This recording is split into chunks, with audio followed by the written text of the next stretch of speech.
unless I'm missing something.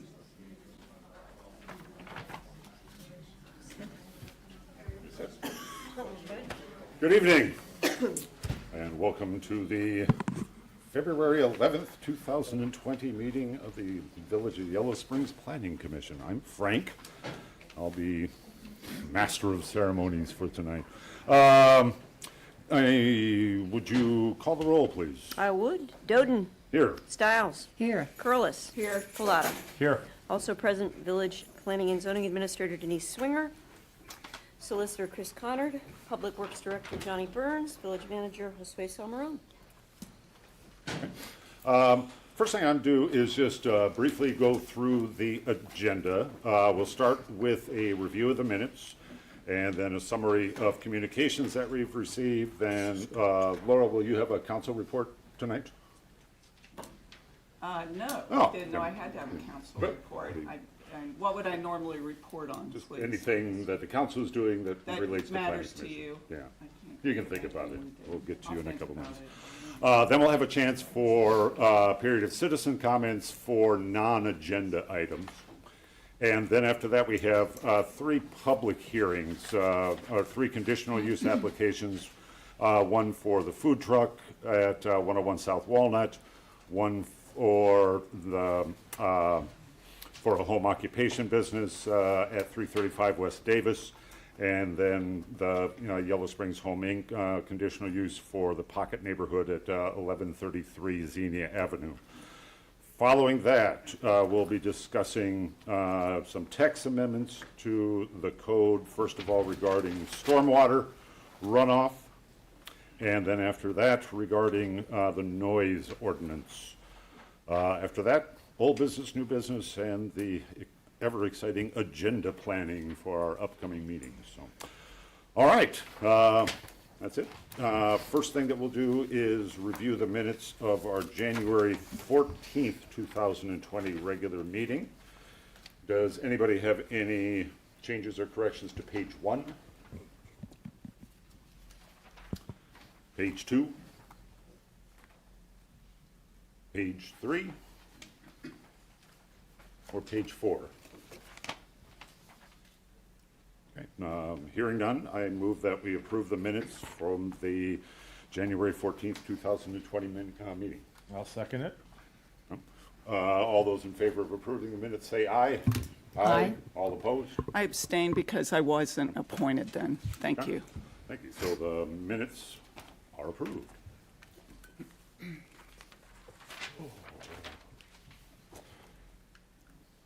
We had in the packets, and I assume these letters are available outside as well, the 4 communications. One from Amy Osborne and Anthony Wolking, hope I pronounced that right, regarding roosters. Another one from the Greenbergs regarding roosters. Then your communication, Denise, regarding roosters, and then one from Mitzi Miller regarding the business, the home occupation business on Davis Street, right? Yeah. Oh, This is at our table. okay. Yeah, and then a 5th one that was added to it was a letter from Rose O'Brien, also concerning the home occupation on Davis Street as well. So. Anything for council report? Yeah, actually, I do have something. We talked at last council meeting about the condition of our sanitary sewer and how much clean water we have going into the sanitary from interconnections and inflow, basically I&I, inflow and infiltration. So I'm beseeching all homeowners, please check your connections from your sump pumps and your downspouts and see if they're connected to the sanitary, and do what you can when you can to unhook them. One sump pump equals 6 to 7 houses worth of sanitary output. So we are treating clean water at the plant, which costs the village money, and I consider it a limit to development. The EPA has sent us a letter that we regularly, for 6 months out of the year, overflow on big rain events at our plant. And that means too much sanitary and clean water is hitting the plant. So we have to reduce that in order to continue to build houses. So be mindful of this limit to development. Thank you. Okay. Thank you very much. Now we'll have the citizen comments. Any citizen comments for anything that's not on the agenda? If so, step up to the microphone.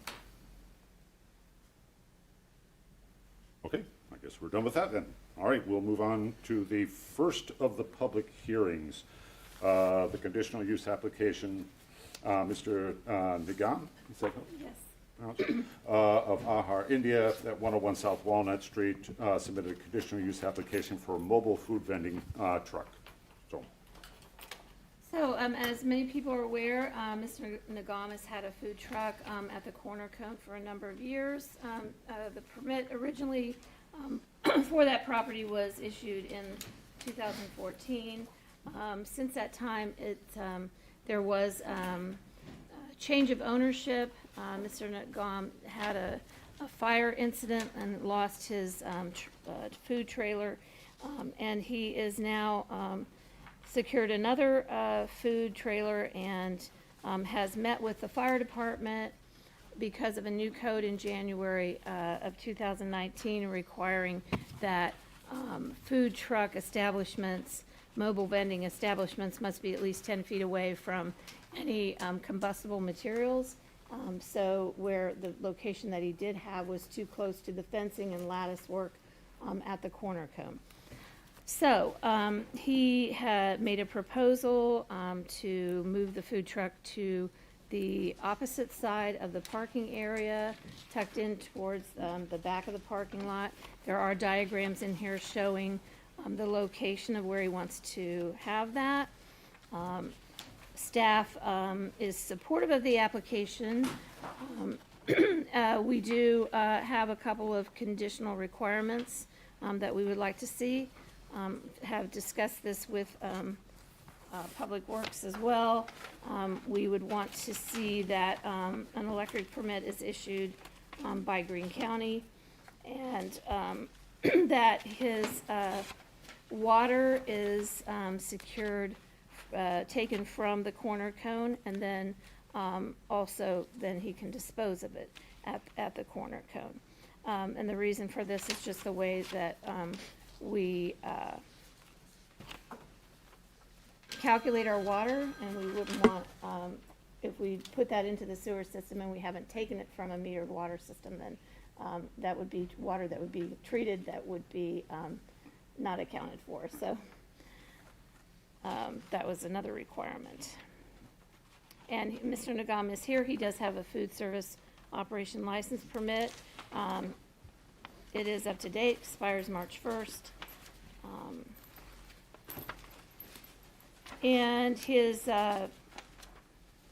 proposed location does meet our requirements. And if council has any questions of him directly, he is here tonight, along with the owner of the Corner Cone is here as well to answer any further questions that you might have.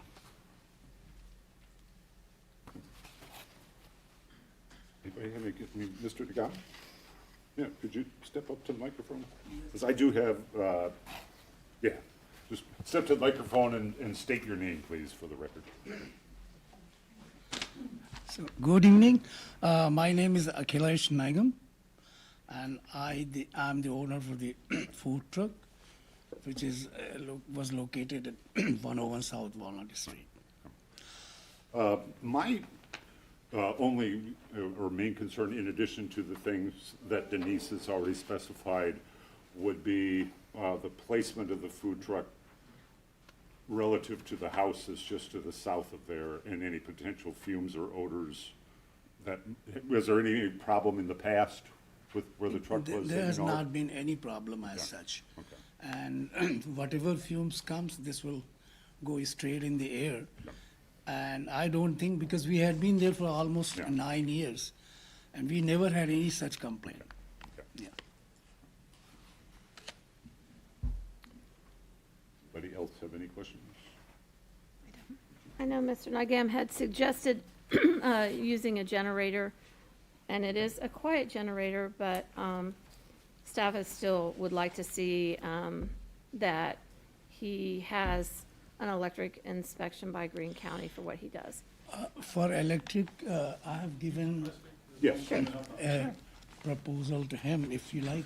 State your name, please. Yes. My name is Lauren Williams, 101 South Walnut, Corner Cone. First of all, Akalish, if I could just say, since this whole thing has started, he's been very proactive to try to make sure he complies with everything the village is wanting to do. He's come to me. I know me and him have went down to the fire department to make sure we understood what that was. We've worked together on the permitting and the placement, talking to the neighbors, seeing what we could find out. We have never had, I have never fielded any complaint about fumes or anything like that, first of all. Plus, we talked about the electric. We know we don't want to do a generator. We're going to do something more, which will obviously include permitting and all that to make sure everything's correct. So I just know that Akalish has tried very hard. He's been a good member of the community, and I'd just like to see something positive happen. Anything I can answer as well? Can you say more about the electric hookup you anticipate? I know Akalish has already got bids from Ready Electric. He's been going to reputable electricians about possibly going and giving us a couple different routes, whether it be tying directly to the pole that's back there now, or tying directly to the corner cone and bringing it up and over. Or there's also the talk of possibly taking it, digging underneath and bringing it across. Either way, it would not be a hazard to anyone. We have an easement with the housing that's behind us for them to be able to get through, so we want to make sure nothing is impaired to them as well. I mean, there might be a short time when they dig to put that down, but they have told us that would be like a day. So we believe we could work that out with our neighbors and be a good neighbor and make sure things go well that way as well. I have a question for staff. Did the neighbors get notice of this hearing? Thank you. Any other questions? Johnny, do you have anything to add on this from? Okay. Okay. All right, thank you very much. Thank you. Thank you.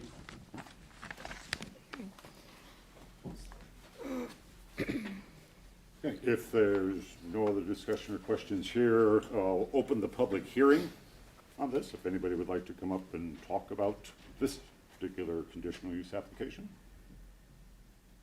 Okay, seeing none, I'll close the public hearing. So, I'll make a motion, we approve the permit on the condition that the electric connection be installed for the use.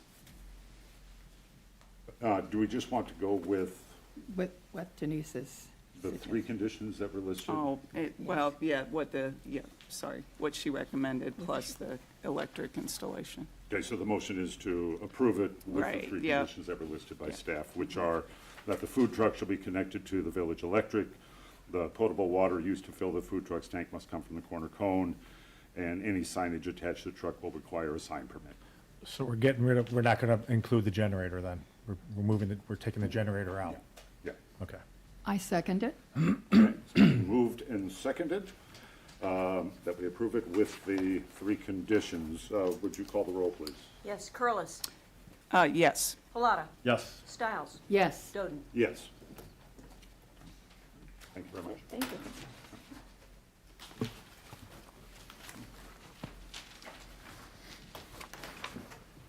Okay, now we'll move on to the second conditional use, which is Brett Henderson, 335 West Davis Street, has submitted a conditional use application for a home occupation to operate his solar installation business. Mr. Henderson applied for a home occupation permit for his business Yellow Spring Solar to continue operating it out of his home, which he said he indicated he has for the past 4 years. He intends to use one of the bedrooms of his house for his home office, but he also wants to use part of a shed for storing materials. Staff has looked at the street, listened to other neighbors, did some measurements as well. It's like a 20-foot paved street area. I understand that there was a trailer that had been sitting on the street but has since been moved off the street. But staff has no issue with his home occupation for the purpose of his office. He only rarely has customers visit. I mean, obviously, with home occupation, you could be allowed up to 8 per day for appointments, because he tends to run his business by actually going out to the site where people live. But the issue with the deliveries, the large trucks that come down that street that is very narrow, it's more narrow than what would be normal for some of our other local streets. The fact that it is a dead-end street, so a large truck would have to either pull into his shared driveway or another residential driveway in order to back out. Otherwise, they would have to back out and pull into the alley that goes over where Ertles used to be, Morgan Family Foundation's offices, or actually backing out onto South High. So staff is just recommending approval of the home occupation permit for his home business, but that we would want him as a condition to remove his solar deliveries, as well as his solar storage of his solar supplies to an off-site location. His business has grown he's been quite successful, and it's growing rapidly. And although we are supportive of that, we just think it's outgrown an actual home operation. But by you're saying it's outgrown the home occupation, you're meaning he could have an office there in the home, but not the storage of supplies or deliveries? And deliveries, yeah. He could, yeah, definitely.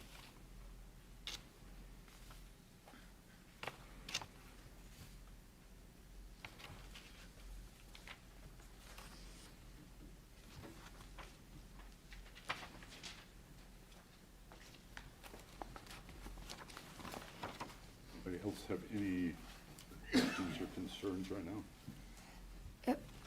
Well, I guess I have Well, one for Brett when he Yeah, let's bring him up. brings. Okay, good. Is Mr. Henderson here? Okay, yeah, just, well, and please introduce yourself. Hi, I'm Brett Henderson. Thanks for having me. Well, I'm wondering, have you found a place that you can store your materials?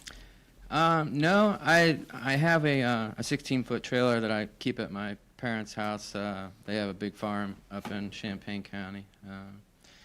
But all my deliveries are made from Columbus, my distributor. They deliver straight to my project site. So I very rarely, I mean, other than ordering Amazon like anybody else, or UPS, you know, if I order the random keyboard, or, you know, sundries from Amazon have deliveries. So, yeah, I don't see that as a you know, major issue in terms of not having deliveries, other than I'm still going to have Amazon trucks, you know, and UPS trucks coming to my house, because I do a lot of internet shopping like, you know, anybody else. But yeah, I had a little bit of a growth spurt in the past 3 months where I changed the way I operated a little bit. I had 30 projects kind of back to back to back, and they were all in town. So my electrical subcontractor was storing you know, some of his conduit and stuff like that, but that's not my intention going forward. But I mean, I guess I would like to be able to use my shed for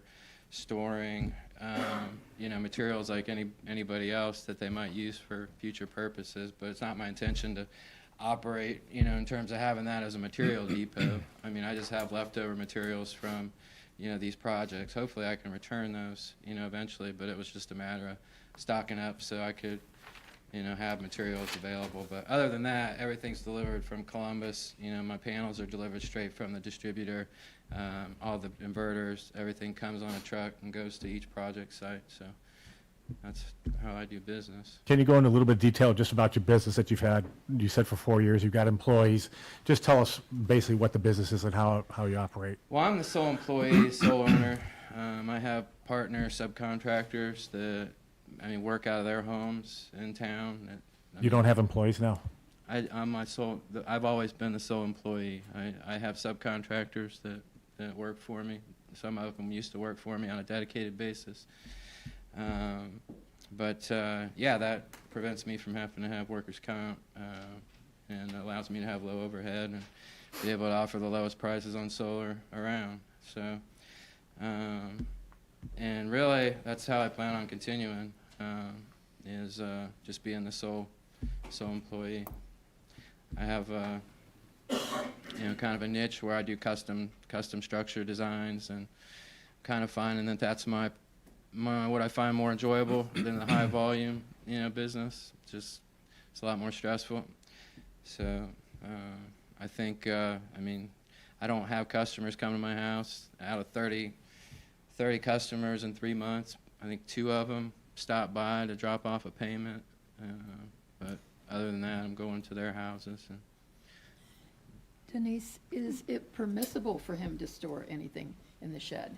Has that been addressed? Well, I mean, typically when you run I think home-based businesses, and Laura, maybe you can even speak to that with the zoning code, it was really just the low-key type of business. It wasn't a manufacturer or somebody was, assembling parts or doing anything like that. It was more really for the home-based business. And that's why they limited the space to 250 square feet. Okay. In either the home, or you could actually have your home office in an accessory structure. Like some people have finished rooms over their garages, and that could be your home office. But that still has to be limited to 250 square feet. And it's supposed to be in like one location, Yeah. yeah. so if I have a 80 square foot office and 100 or 200 square feet out in the shed, is that, acceptable, or? What is your square footage for that shed? Well, the total square footage is I don't remember. less than 200 square feet. It's 198, I think, but I'm only using, really, right now, I've just got like a side of the wall where I've got some conduit, and, I can move that inside. It's just, right now, it's been on the outside because I had to do some structural reinforcements. So. Do you have solar panels there now? The solar panels are stored on the left side. Those are scrap solar panels that I was trying to upcycle as a material, possibly for a fence. I'm going through the permitting process and approval for that, but I did find out some of them are functional, so I might try and install those on the shed. So with the growth of your business too, you're being successful with it, this seems more of a light industry, a manufacturing industry kind of product than being a true home base, because you're growing. Obviously, you're growing. Well, I just described what my business model is. I experimented with the high volume, and that's not how I want to move forward. It was very stressful and caused a lot of friction with some of my friends, and I don't want to have to operate on that level. I think I can have a nice business as a niche, custom solar structure installer and designer. There's a nice market out there for it, and I can charge a premium for that. And I just do my designs in my house on my computer, send them off to my structural engineer. He approves them. Send them off to my subcontractors. They build them. My distributor delivers the materials, and nothing really has to be assembled or delivered or picked up at my house. So that's how I would like to. That's how I've operated pretty much for the first 4.5 years. And then the last 3 months was just, the opportunity for the co-op came up, and, I didn't want to miss out on it. So I, put my hat in and tried to make the best of it. And, but if I wanted to grow like into a volume company, I would see getting an office front, whether it was mandated or not. I think there would be a lot of benefit in terms of customer traffic. Yeah. And, just bringing in new customers. It looks like you're heading that direction. It looks like that seems to be the direction you're growing, that it's growing into that direction that you... Get a storefront? Well, not a storefront, just a commercial area, if there's a commercial area, and not necessarily a storefront, but just, Yeah. I think with what you're showing and the way we're going more green, that's going to be beneficial to you in that respect. Again, if customers can come to see you, but whatnot, but that's going to be to your benefit, and you're growing. It's not a home business. It's essentially it's not a home business because of the success you're having with the business. Well, I didn't know you measured the home business by the success somebody has. I mean, Well, there's you a lot see of by the, architects. I guess you can see by, There's a lot of architects in town that do a lot of volume. I guess that you can have see home by business. what's in the backyard and I mean, I the just do scrapper. design. I know, but I Design's my understand forte. What's That's what in I the, do. what's in the backyard and what's going on there, there's a lot of product back there. I'm There's just a lot telling you of- that was a unique experience. I thought I explained my situation. And I what think my- you did, what and my I think that's gonna be intentions a situation that's gonna continue because of the success of your business. I mean, you're not Like I gonna, said, my goal is to just do design, and I subcontract out everything like I've always done, and that's what I continue to plan on doing. I only want to be the sole employee. That's been working out fine for me. That's what I consider success. So are you saying there won't be deliveries to your house anymore?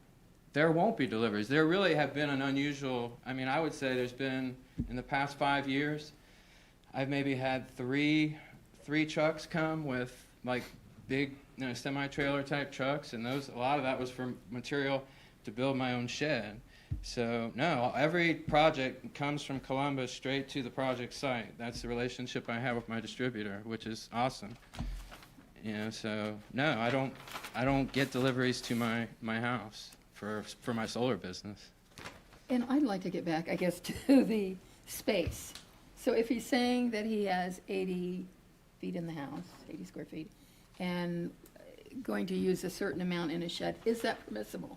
The house and part of the It's shed? supposed to be one or the other, It's one or the other. yeah. So you would either have to have your office in the house and couldn't store anything in the shed.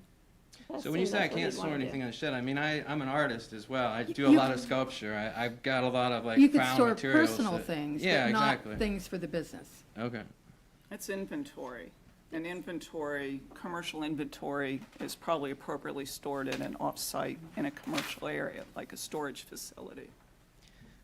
Okay, so as long as I use it for personal use, I mean, obviously I can use my shed as a storage shed, Yes. right? Yeah. Okay. Can you tell us about this trailer? Is that still sitting out there? No, it's been moved into my driveway. Okay, so you don't put that on the street anymore? No, I was actually notified that it needs to have license plates, so Sure. yeah. Because that's a dead-end street, and I know myself, I've gone down there either mistakenly or when I wanted to see something back there that, Like my house. well, isn't there somebody else who lives, I thought it was a connection to another place, like Yeah. another property to the west. But in any event, and it's hard to turn around there because there's no real turnaround. So that, if that was on the street, that would make it really tough. Yeah. I mean, the UPS trucks and FedEx trucks do just fine. And that's another reason why commercial delivery isn't appropriate for Yeah. residential dead-end And streets. like I That's why said, we I'm have not doing commercial streets. delivery. I don't do that. That's not happening. I don't know where that rumor got started or, who's saying that, but I don't have commercial deliveries. And so you still have this trailer, but it's in your driveway. Yeah, it's next to my shed. And there's not a problem with that, is that correct, Denise? He can have it as long as it's off-street, yeah. Okay. you have some signage too, I saw, yes? Signage? I have I like to call it artwork. It's inside my house. It's kind of a privacy screen, In because the I get a lot window, of, like in the window? yeah, I get a lot of Okay. foot traffic. It's kind of like a curtain. Okay. I get a lot of people walking down the street looking in my house. Probably a handful of you guys have taken a stroll by. It's nice to have a little privacy.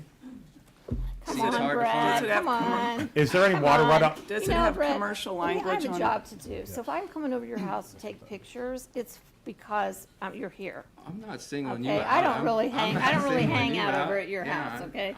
There's Taking definitely pics. people Just that letting you know. walk by and just, Oh, there's a lot of crane their people that neck. walk by, it's kind of. I see, when I was over there the other day and I saw an older man walking with a walker and a young kid. Yeah, there's a lot of There's a traffic lot that of goes by traffic. there. That's There's a why lot I'm of saying, neighbors in I that tried to neighborhood. create kind of some privacy barriers Because out that's a there that connector to the senior housing, isn't it? You can get Yes. through the senior housing, yes. Yeah.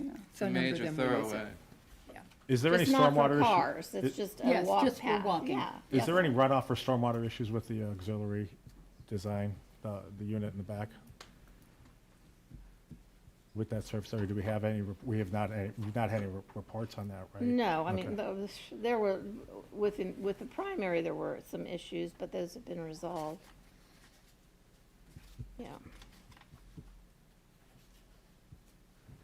So you have a commercial sign in your window visible to the street?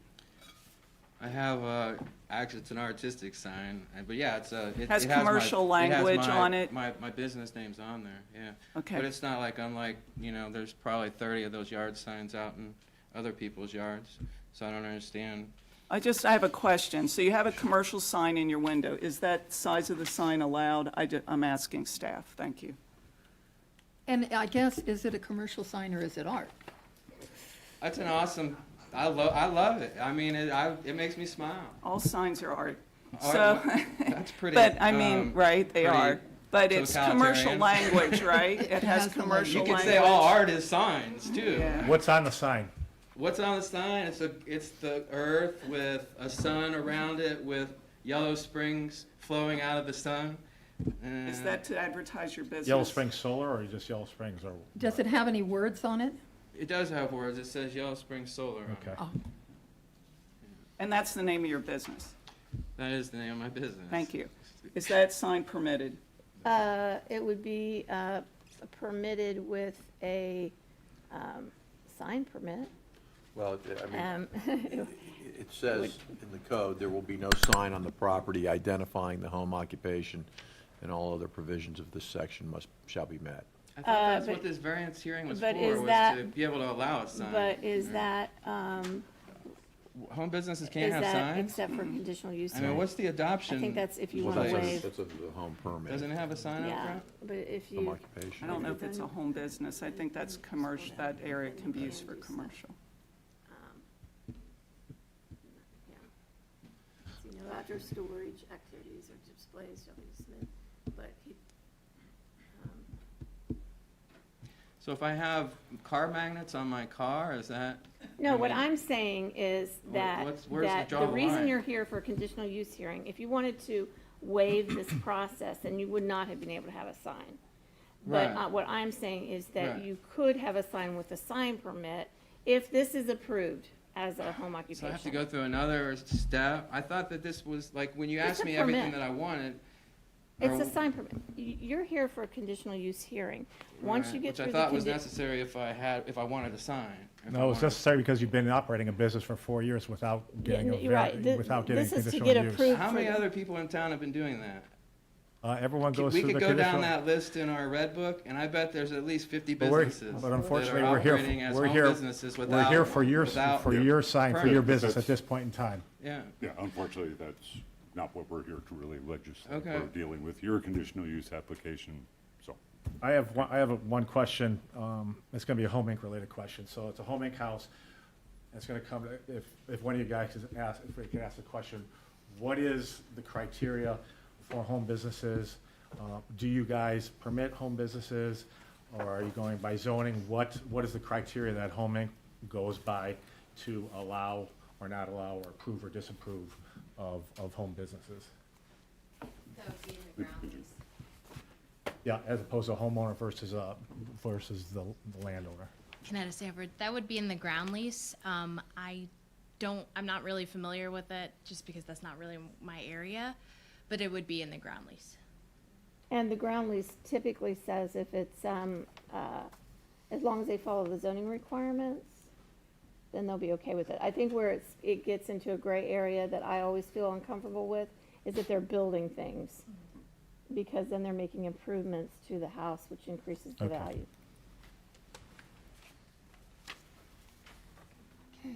Any other questions anybody has for Mr. Henderson? Okay, thank you very much. Any other comments or questions right now before I Fire, open the yeah, public? I had fire and safety does the fire department, has it been inspected by the fire department? Have they approved, disapproved, or given a certificate? Do they need to do that? Not for home occupation permit, Okay. no. But with this type of a business that's a little bit outside the lines, with storage and the facility in the back, Well, I mean, if it's gonna be solar-related business, I'm suggesting not having the solar, stuff in the back. But, if he decides to put solar panels on that structure, which he intends to do, for his accessory structure, and he is allowed to do that, he would have to go through Greene County for an Okay. electrical permit.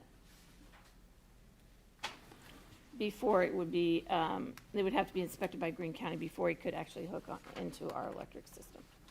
Brett, I just want to clarify one other thing. I think a long time ago, we met before, you said you did have employees, so now you've just put them to subcontractors. Is that that's what I'm hearing from you that you're doing now? Or independent contractors, if you will?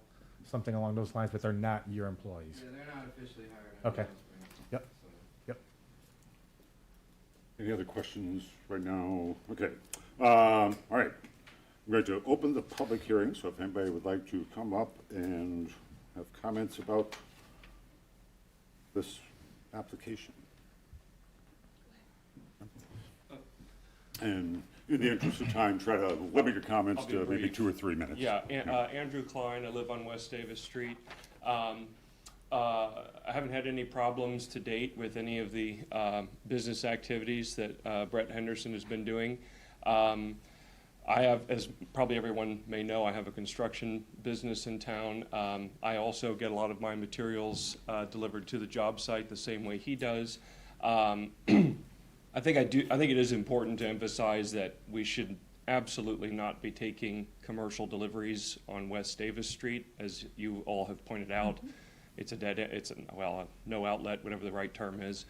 And I also don't think we should be storing materials on our properties. I rent a storage unit, and I just took delivery on 3,500 pounds of flooring a couple weeks ago. I mean, there's no way, I could fit it in a little garden shed in back of my house, but I just think that's crazy.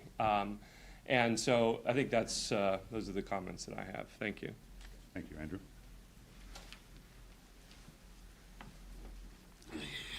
Hello, my name's Marie Miller, and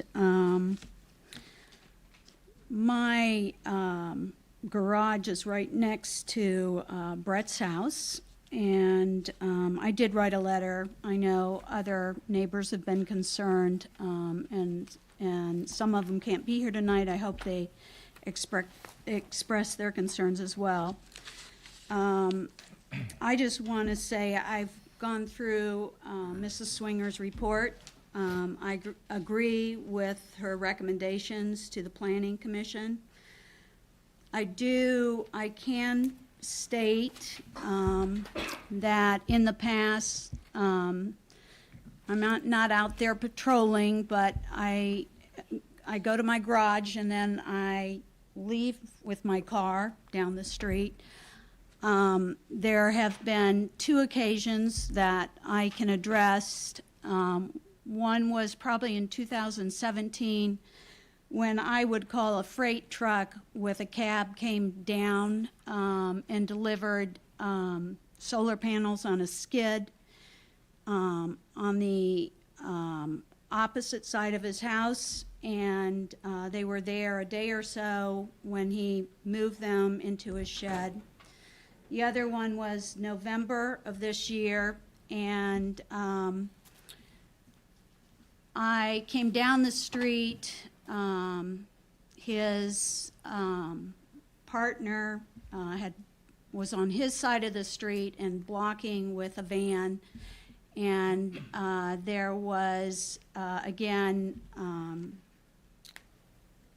a skid on the other side that had boxes delivered that went into his shed. I do have some pictures, and I do want to explain some of these. I'll pass them out. These are not just pictures I've taken, but other people have taken. And I'm sorry, I only made 3 sets, so. But, so everybody has them. We'll look off each other. Did you get those 2? So are these current pictures? I've dated them for you. Okay. I've tried to be as fair as I can, and I wanted, did everybody get? Okay. I think everybody's got them.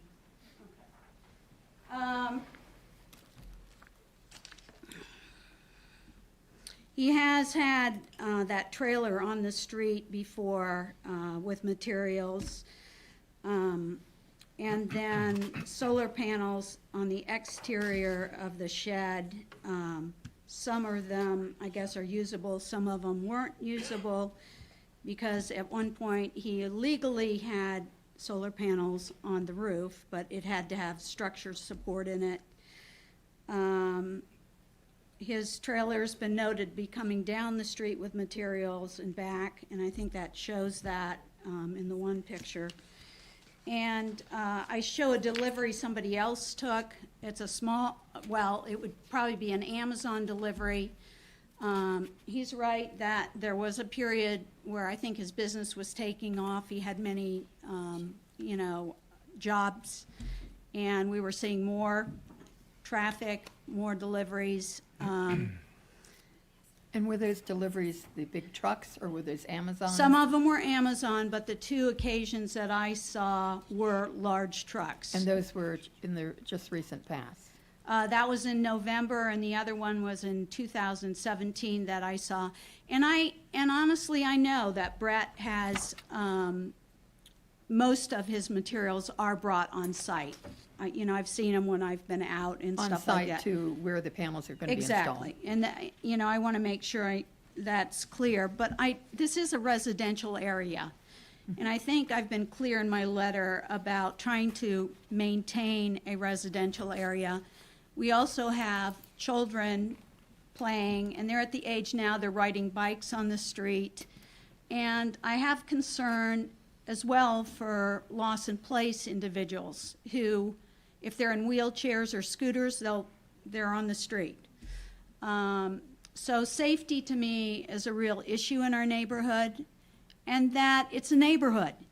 And I'm not opposed to him having his business in a room or whatever, but I am concerned about storage. And also, unfortunately, historically, we've had issues with other zoning issues. And my concern really is that he gets this approval and recommendation, and we have more construction materials on site in the backyard. And it's a neighborhood. And to me, that neighborhood feel needs to be kept. The other thing I We're just... at about 5 minutes right now. Oh, I'm sorry. The other thing I'd just like to say is that I agree with her input and recommendations. Thank you very much. Uh-huh. I want to clarify something on signs. The home occupation, to have a waiver without going to conditional use, there cannot be a sign. But there is a sign that is permitted with a home occupation, but it has to be approved by the zoning administrator for dimensional and other aspects of it. Sign permit, but Right, it's, the but it's sign. if you go through this process, which he is. Any other public comments? Okay, then I will close the public hearing. Bring it back up here. I have a question. So has a sign permit been submitted for this conditional use? No. That would be something he would do. If he gets the conditional use, Conditional then he use. would have to get a sign permit for the sign. Right. Well, I have to say, I support having a home business, and it sounds like this is a really valuable business that a lot of people in the community are using. I have a question about the pictures, because the one is just taken on today. And there appear to me, quite a few panels that are still being stored there. And that seems like they shouldn't be there. Are those the ones that aren't functioning, or? Yeah, those were, I had a customer Would who you got hit by, Come back up, please. I had a customer whose system got hit by lightning, and wasn't my installation, but he had me replace his panels. And my plan was to figure out, some R&D plan to make a fence out of them, because I had planned to do a fence, and, I wanted to get a pet, and I thought, that would be a good way to enclose and upcycle the material. And you know, because figuring out things to do with these solar panels is kind of going to be an important, you know, experiment. And there's going to be 75 million pounds of these panels in about 20 years. So They're I not wanted toxic or anything like that, right? They're not hazardous materials or toxic? No, they're polycrystalline or 99.99999% pure silicon. And then they've got, you know, aluminum and glass as well. But I thought they'd make an awesome fence material. Yeah, and then I was just playing around with how to put them together. And I've already had them called trash and been cited for them being trash because I had them assembled in my front yard without a permit. But I thought it was art. But So the question that I have for us is that, you know, we're looking at, I'm not going to ask you anything right now, so between. Thank you. What I'm looking at is that home business, I agree. Home businesses are good. When we're talking light industry, that's where I'm going to have that's where there's going to be a line of whether you're running your office is one thing, in the spirit of running a home business, or if we're running a light industrial business. And this is what, from these pictures, even from today, it looks like this is the direction that we're going. Just my opinion, this is the direction we're going just because the growth of the business, the nature of the business.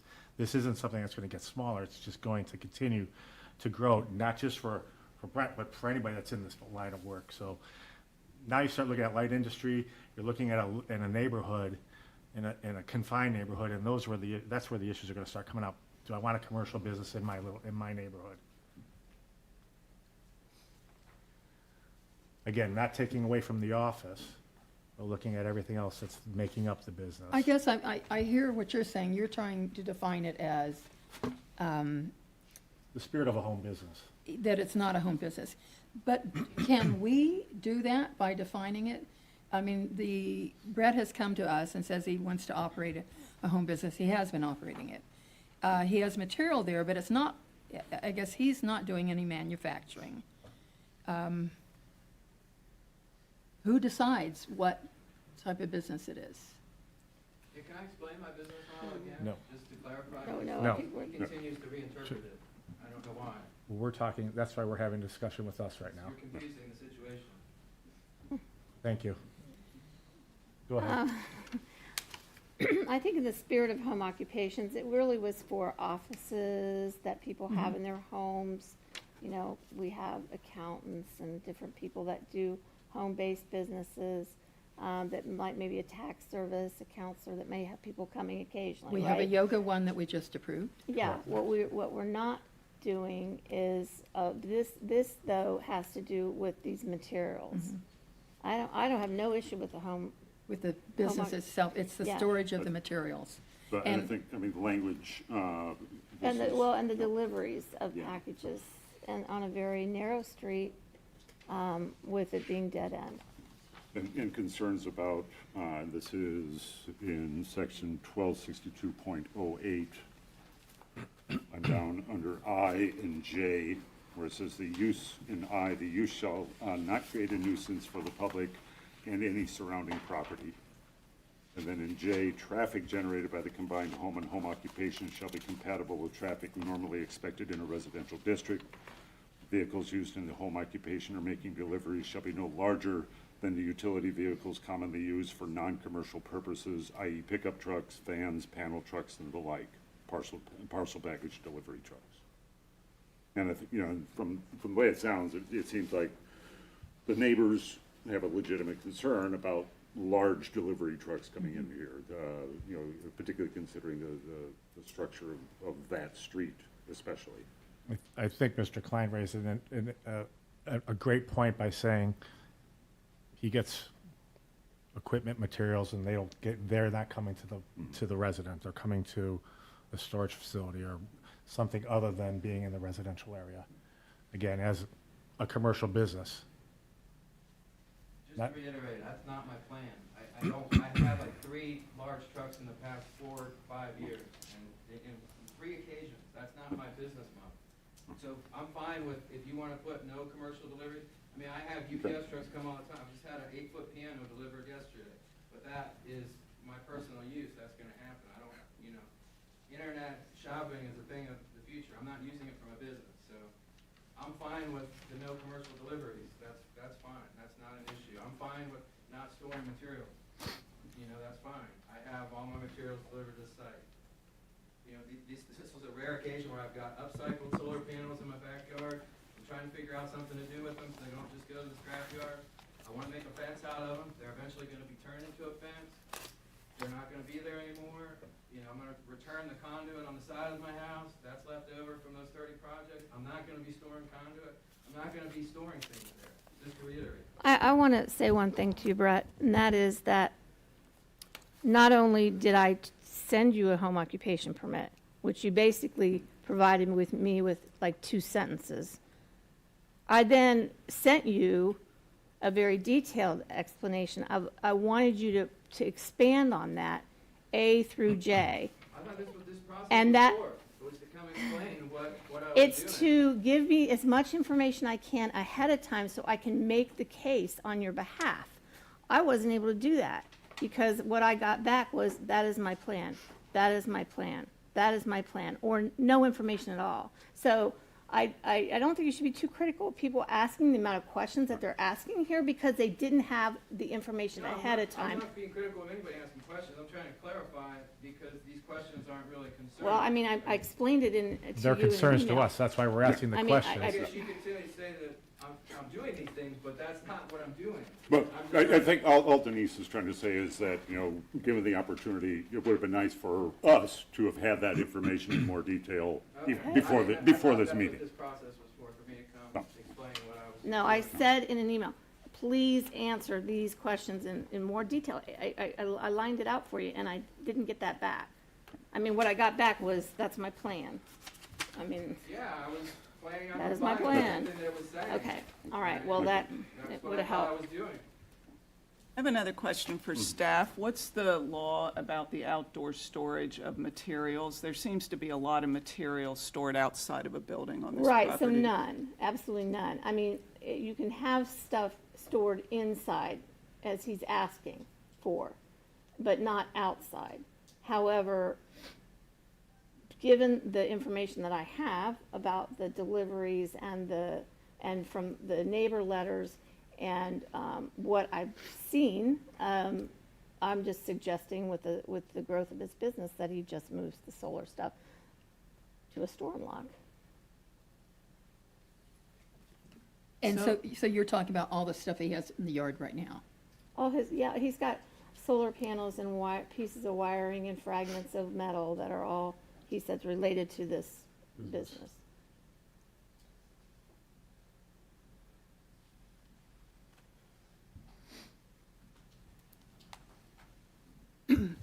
So if we deny this application, he could ask for and submit to you a permit for a home-based business that was a home office, which is basically what's allowed and you can approve. Or you can approve it for the home office with the conditions of he has to move all of his solar stuff off-site. Or, yeah, you have those two choices. Yep. Yeah, I would rather deny it because there is a trust issue here. This has been going on for a long time. And he can then, like most people, like most of what you're claiming you do is in a home office, like many professionals. You're designing stuff, you're making plans, you're communicating with your clients. That's all home office stuff that she can approve with just a permit. I mean, that's what I said I was doing, before when I just submitted the application. This is $100 later, and another $100 that I'm contributing to the village fund. I'd be happy for us to refund your $100 because this is not a home-based business here. If we do not approve this permit. So what, Do you have more? Condition. Come back up to the microphone, please.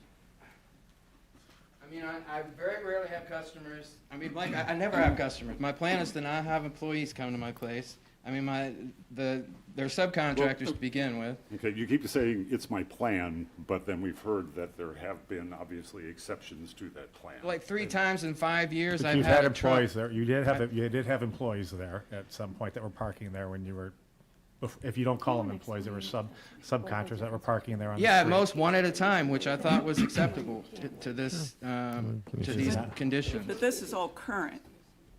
I mean, this is stuff that's being stored on site, outside of a building. Yes, it is. I was picking up Week, pallets one day, and I was week taking of those to a January burn pile. 6th.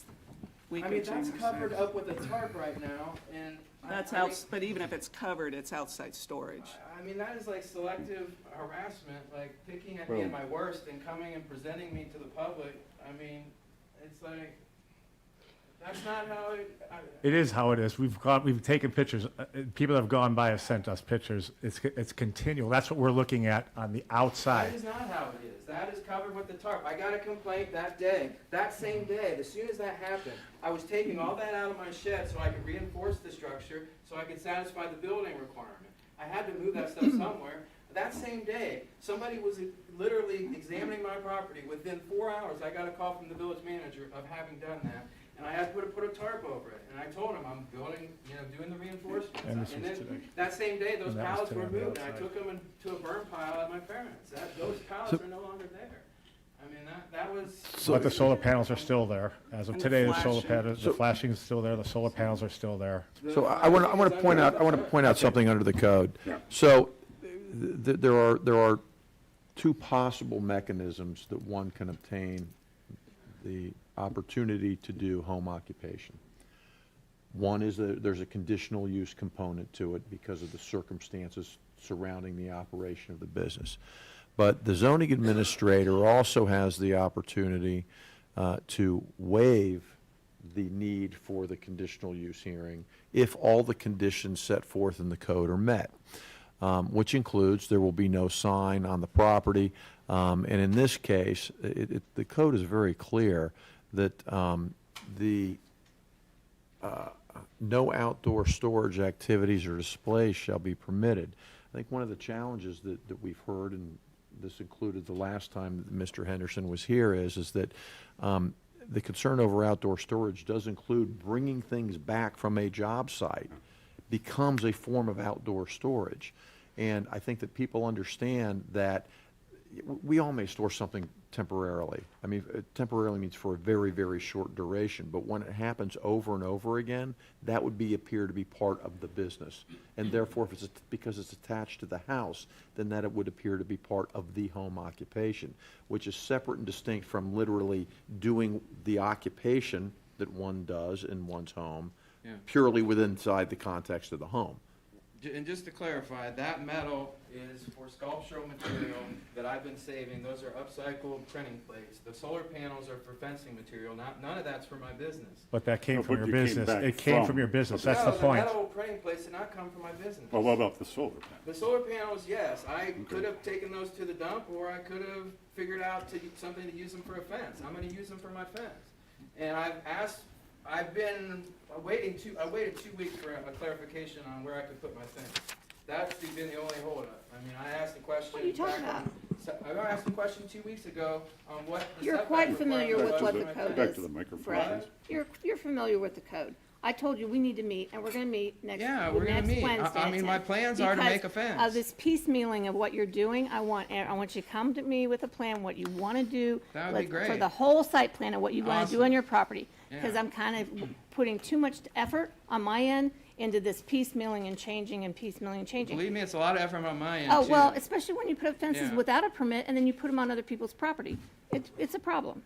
So, I'm just saying, we're gonna get this Yeah, I'm straightened out. looking forward to getting my fence Once and for up, all. that's for sure. So perhaps I could suggest that we could go to crafting a motion, because it Yes. sounds like there is some difference of opinion about how you want to address on-site storage or materials or that kind of thing. I mean, I think if that's well-crafted, it may pass, it may not, but I think maybe that's your next step, is crafting that motion. Yeah, I mean, I think I would like to see a motion with no commercial deliveries. Or, anything beyond the delivery trucks that are described in the home occupation code that I read a few minutes ago. And no on-site storage of materials. Could we simplify that? Just a thought. Could we simplify it, just say, home business. You have a home office. That's it. I mean, which way is better to go, Chris? Is it better to go into detail, or is it better to go Well- clean and say, which is the better way to word it? That's easy, understandable. It's not my intention to necessarily tell you what to say directly, because that's not my role. But what I'm hearing is that no commercial deliveries, no storing of materials that are related to the commercial enterprise itself. That sounds as if it could potentially get into a gray area of what's material being used for artistic purposes or repurposing. That's where a level of trust has to be had, which is difficult in this circumstance. So my answer to the question was, I think under the circumstances of this permit request, I think that there need to be some details behind that so there's no misunderstanding. I agree. Would you continue then the motion you're making? No, well, and I think as you phrased it, my two big concerns are the no commercial deliveries, particularly the size of the vehicles, and then the no storage, as you phrased it, of any materials on site. Well, that any are- commercial materials. Yeah. Related to his business. And I guess, I don't know if this should be added or not, but I would like to say any that are currently there, that they be removed, and perhaps the time period for them to be removed. Because I know that the solar panels are supposed to be used, but they're not right now. They're there, and that is a problem for the neighbors. So can I put those inside my shed? No. I think that's I where was asking the panel, Dino. I think that's what we're all talking, I think that's where we're I looking mean, at that can at this I- point in Why can't I time. store materials I'm gonna use for my fence inside my shed? That's what my shed is for, is storage of materials for my personal use on my property. Like, this is getting into a level of, like, singular harassment of me not being able to exercise property rights. Like, I mean, you know, if you guys, like, I mean, my goodness, I mean, It's about your commercial business. yeah, and I So got your personal rights to commercial property business- rights as well. You're I in a mean, I- residential neighborhood. If I went to see the use as a solar business, it would be a denial flat out. You cannot have a solar business running in a residential area. You can have a home occupation, and that is the use. The home occupation is the use. And that's why they're following these different rules that relate to the home occupation as the use. But if you wanted to just have a solar business company in a house in a residential neighborhood, you would be denied. Where are you talking about? I mean, in some imaginary city somewhere? I mean, there are people that do this all over the country. I mean, Not they what have you're talking home- about. Home design, solar businesses. Because I they're mean, I've got many operating from a friends. home office. They don't have the commercial aspects of it there with deliveries, inventory, I don't want commercial supplies. aspects. To clarify again, I Well, don't want that. But, I mean, the photographs indicate, it suggests that Those there are for commercial personal aspects. use materials is what those photos are. this is That's why for fencing, that's, Oh. I don't, Can what is, I mean, I feel like I'm talking French. So, That's so not there for my shouldn't be an business. issue for you then, if we split out the fact that the commercial deliveries for your business have to go somewhere else, and your personal item deliveries can come to your house. Then That's they're your fine. personal item deliveries. But that's all they've been saying, is that the commercial end of your business, those deliveries would need to go somewhere else. That's fine. That's Okay. totally fine. Yeah. I have no problem with that. I guess I was just asking about the materials that they were asking that be removed, that I'm planning on using for personal use, that those are not for my solar business. I want to But put they- those in my shed. So those aren't, so the solar panels that are out there and the scraps that are out there are not from the solar business. Those are not for my solar business. But they're not from the solar business. They came from the solar business, They're right? not for my solar business, Dino. But they're scraps They that are came for my back. personal use on my personal property. So what I'm getting at is that they came back from scraps or anything that you didn't use at the business, they came back to be stored Well, when you for say personal they, the use. solar panels, like I said, were upcycled. I have the right to take material and bring it back for my From personal your, use. from your commercial For my business. personal use. From your commercial Those business, printing okay. plates, the metal printing plates that I folded into usable materials are not for my solar business. Okay, I think we're clear. okay. No, we're really not clear. Well, You're I trying to think make a we're- case against me, and I don't No, understand we're just why. trying to Like, get clear. You have some vested interest in. Zero, so you know, just like, trying to you're be, Okay, obviously I think you can conflicted. sit Yeah, down. okay. You have Thank some you. type of Okay. conflict. we're Yeah, gonna, Mr. Henderson, yeah, okay, thank down. you. please have a seat. Thank you. And I think I don't know that we're getting anywhere, I think is. Yeah, let's move on. Okay, so So, somebody like to make a motion?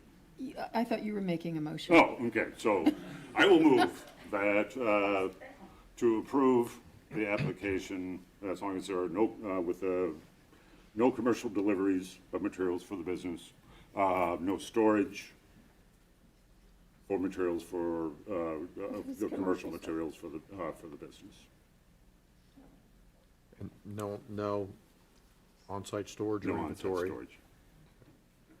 What about Susan had suggested adding that any current materials are removed?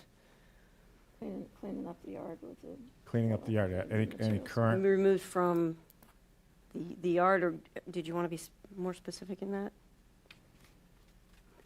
And I ask about the specificity because I don't know that anyone attempting to enforce this can engage in the debate as to whether something is artwork or construction material.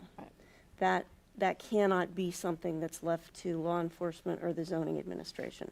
So maybe if it's anything Any related that is materials? visible in that yard is removed, and then ongoing, that there are no commercial deliveries and no on-site storage. Does that make sense? Yes. and on-site Yes. storage, again, that's maybe scraps coming back too. That's going to include everything that's coming back from projects. If we want, on-site storage is going to include that. I mean, okay. Yeah. Can I ask a question? Not in the middle of the motion. No. Do you want to run back through that, or do you Would you feel run like it's back through clear? that? Yes. Yeah, Okay. please. So we have to approve the home occupation with the conditions that there are no commercial deliveries made to the address, that no on-site storage of materials related to the commercial enterprise is permitted, that any current material, any currently visible commercial material is removed. Yes, So I move that. We need a second. I second it. Okay, it's been moved and seconded, as read. Would you call the roll, Is please? there a time frame? Oh. Do I have to have a time frame? No, we didn't have that in the motion. We could add it. We Wanna add a haven't time voted, frame? you can, You can amend the motion. Yes, let's amend it. You want to amend the motion for what sort of a time frame? What do you usually consider days? 30 days would be reasonable. Okay, 30 days. Okay, I'll second the motion to amend the motion to add 30 days to, holy cow, y'all are really confusing me now, because now I don't know if we have to vote on the motion to amend the well, you motion. have to then vote on the the- motion to amend the motion first, and then we vote on the motion as amended. Okey-doke. Correct. The 30-day clause applies Okay, so only we're voting to on the amendment to the motion. which has current been moved and materials, seconded. correct? Yes. Okay, gotcha. Okay, so we're voting on the amendment to the motion. Call the roll, please. Indeed. Curlis, No. Stiles, Yes, Pallotta, No. Doden. Yes. Okay. It doesn't pass with a 2-2 vote. So the So your the amendment to the amendment did motion not fails. pass. Okay. So we'll go back to the original motion without the amendment in it, and that has been moved and seconded. Would you call the roll on the original motion? Is everyone clear on that? To go ahead, okay? Stiles, yes, Pallotta, No. Curlis, No. Doden. Yes. Good. Motion fails. So what does that mean? Please clarify that. It means the motion fails, the conditional use is denied. And what I would suggest is, under the code, there are provisions that can allow for a home occupation to exist without having to come before the planning commission. That option is still available and can be pursued by the applicant. That's correct. Okay. We're not gonna take my refund? no. Okay, thank you, everybody. Okay. Okay, now, we are moving on to the third conditional use application, Yellow Springs Home, Inc., has submitted a conditional use application for a pocket neighborhood development at 1133 Xenia Avenue. Huh? Denise, why don't you talk about that? Yeah, I will. Let them get a chance to set up.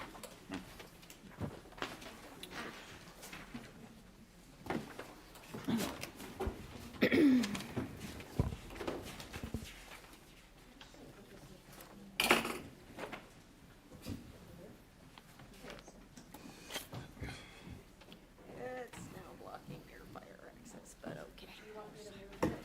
Well, you want these guys to see it really, ideally, that's who you're speaking to, so you can put it in that corner facing the table. Great. Okay. Thank you.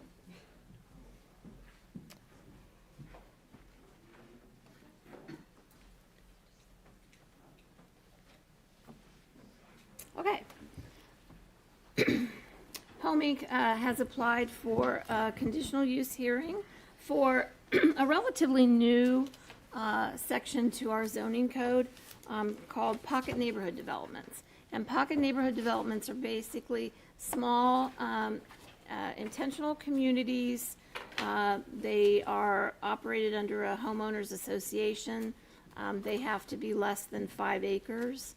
In residential C, which is where this property is, there is going to be a little discrepancy in the size of the property, and that related to a new survey that had been taken, and for some reason had been approved and signed off by the village manager at the time, Patty Bates, and it was never filed with Greene County. So they are in the process of correcting that, but we went ahead and did base our calculations on this corrected survey, which is 1.118 acres.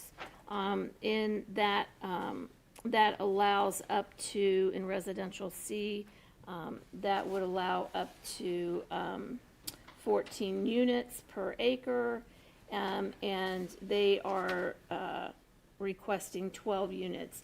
The development would be 6 single-family for-sale homes, and then there will be 3 2-unit basically duplexes, which will be rentals, so for a total of 12. I'm just going to go through, it's because, you know, this is a pretty lengthy process report. They've got a lot of exhibits. So that's pretty much the background on that. There is, it meets all of the requirements of the size and the setbacks from the front yard lot line. It does abut Woodrow Street, that is a designated street. To the north is a residence. And then to the east is the Friends Care Center land, which has their walking path around there. As I mentioned about the survey, this does not really affect any of the zoning requirements for the pocket neighborhood development. And in my analysis of that, they really met all of the requirements as far as the site plan goes, with their parking, with the development itself. They met with Johnny Burns and me earlier sort of in November of last year, where we went over the infrastructure needs, and at that time Johnny had indicated that they would probably need a lift station, and so they do have that incorporated into their design, and that would be a private lift station for sanitary sewer. They have had, and their engineer is here tonight. He has provided stormwater calculations, which we had the village's independent civil engineer look at those calculations and approved the plan, the preliminary plan for that.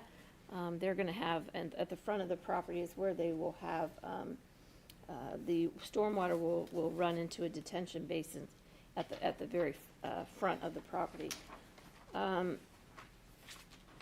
One of the, the topography tends to go from the south towards the north, and it also it slopes a little bit towards the east for the parking area. So I have a couple questions about that because of the, there is a drainage trough along the northern side, so that as water flows from these impervious surfaces, that they will go into that trough, and then that trough will carry that water into the stormwater detention area. So I think they have a good solid plan for that. I have some questions about that with the eastern side where the parking area is. As I mentioned, they're meeting all of the requirements of the pocket neighborhood development. There was a little bit of confusion about the fire lane.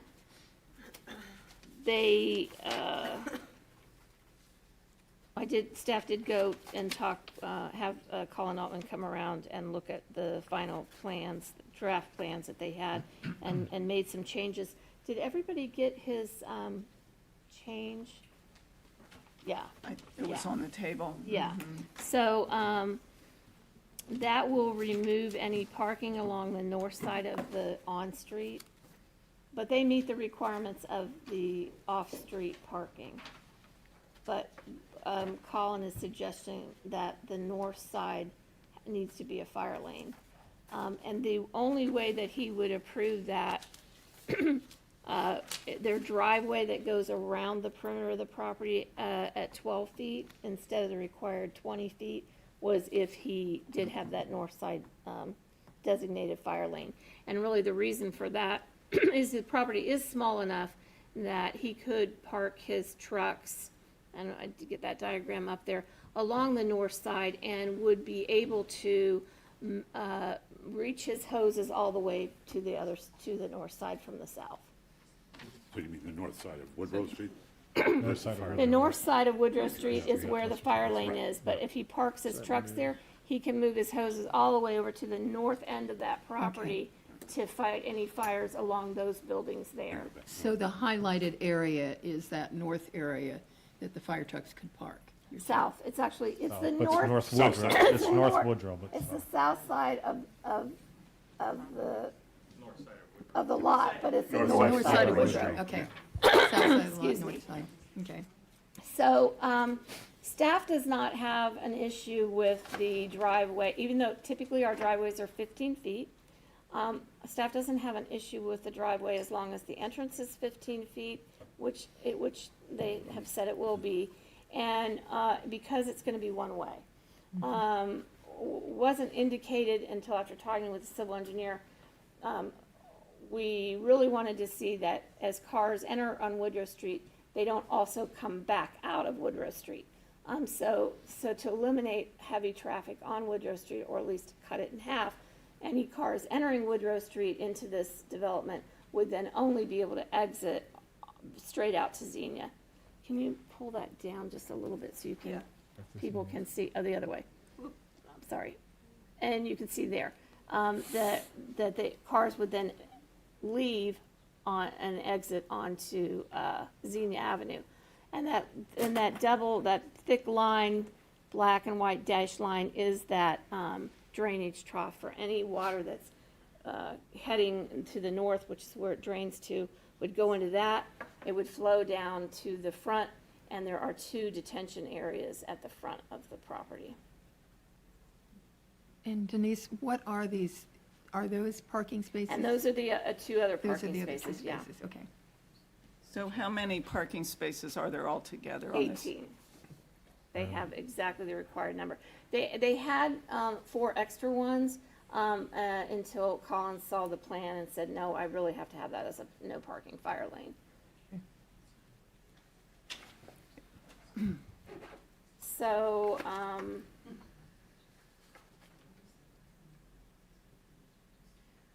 I don't have any issues with the parking, being within 3 feet of the lot line. The code does say with landscaping, you should have a 10-foot green belt. But, they could technically have that green belt, but they'd be pushing those buildings a lot closer to each other. And I don't think it's necessary as long as we have some sort of guarantee that, that water isn't gonna flow east towards the, Friends Care Center property, and I'd like the civil engineer to maybe address that. If it means actually extending that drainage trough along that eastern side of the parking area, or if he can explain the sloping of the property, of the parking area that will ensure that it's going towards that north drainage area. So that'd be a question I'll have for the civil engineer. And you had, I guess it's on pages 14 and 15, it looks like 10 conditions. Okay, They so, listed, which getting into we can look at the detail, Yeah. if you want to talk about those now. okay, so, staff recommends the conditions, the designated fire lane to be asphalt paved with stripe markings and a sign indicating is a no parking fire lane zone, following the village's driveway construction standards. Allow the 12-foot width on the driveway to be constructed around the east and north perimeter of the lot with the idea that's gonna be a one-way entrance to the parking area off Woodrow Street and the exit off Xenia Avenue. And then accepting the parking and the landscape plan, require, and then we're gonna get into this probably with Chris. He found some things, I think, since, that didn't make it into the packet, but's at the table. But I wanted to make sure that language was added in the CCNRs for the homeowners association, that the sanitary sewer lift station is privately maintained and not publicly maintained. I also wanted to ensure that it's also in there that no private accessory structures, only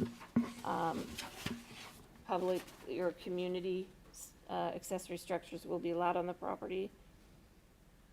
And also that although our contracted engineer felt confident about the calculations, we still would want to have a quick review of the final based upon the completed construction plans.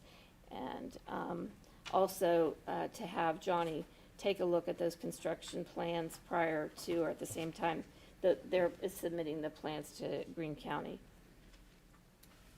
Let's see, and then they'll need to submit a lighting plan, but they can do that with the construction drawings that staff would need to review. The electricals to be placed underground, and then any additional trees to be planted after construction would be at the discretion of the planning and zoning administrator. What I found was when we were doing the pocket neighborhood development, we also added P&D into the planning code, and really didn't have a chance to really visualize what that meant, and it's not gonna work. I'm gonna have to do a text amendment to take it out, because what they're doing with the number of, trees that are already approved, the other requirement, that's in the planning code has to do with the number of trees that should be on an individual lot. Right, but And in a pocket neighborhood development, the lots are intentionally Right, smaller. right. Yeah. So there's just no way. And when I was calculating that, it'd have been like another 36 trees for those properties, which was just, it's not gonna work, so. Yeah. Okay. So that's kind of where we're at. Did Chris have other things that you wanted us to? Well, just in the general, it has to do with the preliminary draft of codes, covenants, and restrictions. Is a general proposition, I mean, they look good, they're a great starting place, but but we may have to change some things along the way, depending on how the project evolves. So I'm not anticipating there'll be any issues with that, but I would suggest that as part of that condition, that Planning Commission make it clear that that the village will have input in, on the final draft and version of those codes and covenants, the HOA. Final input or final approval? Final approval. Thank you. We'll have final approval. Yeah. That would be at the staff level, because we're not coming back to planning commission, so, Correct. okay. And that's not meant to suggest that that's an adversarial process either.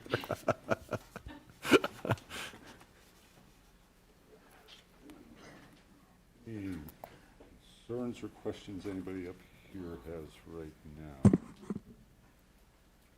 No? Would somebody from Home Inc. like to come up?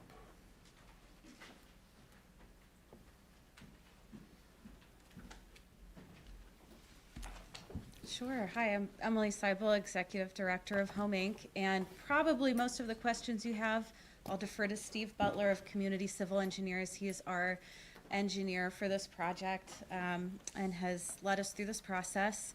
But we are just absolutely delighted to be here. We've been working on this project and dreaming about it for a long time, and we would love to see Yellow Springs' first pocket neighborhood go up and get constructed.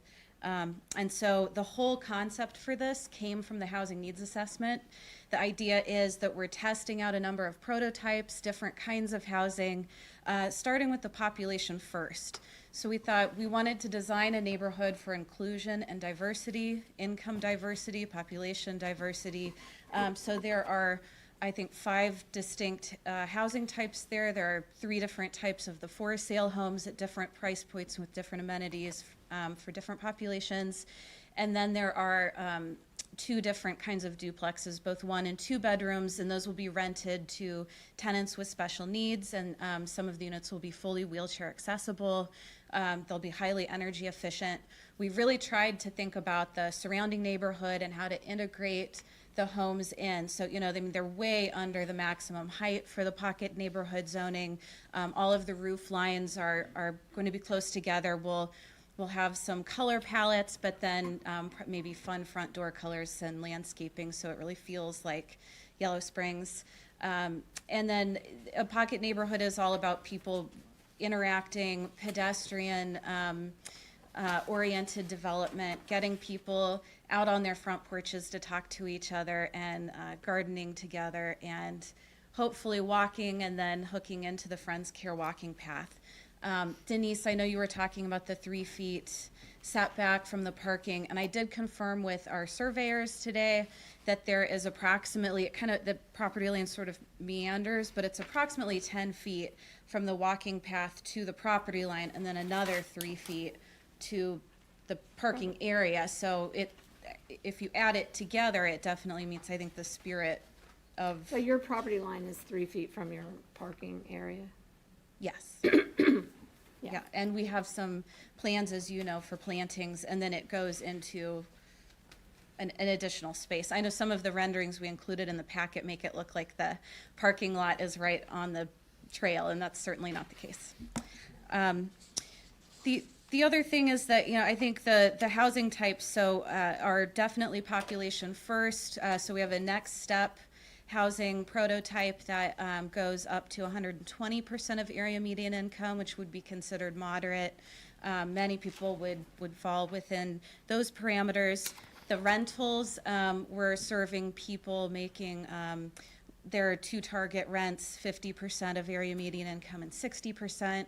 And then all of the starter family homes are designed for families who would be considered low to moderate income by HUD, who are making less than 80% of area median income. So there's a real range, very intentionally, of area median income served. So we have the starter family homes, we have the kind of first step homes, which are tiny but with a loft, So 557 square, 100, that's the smallest unit, is 557 square feet plus the bonus loft.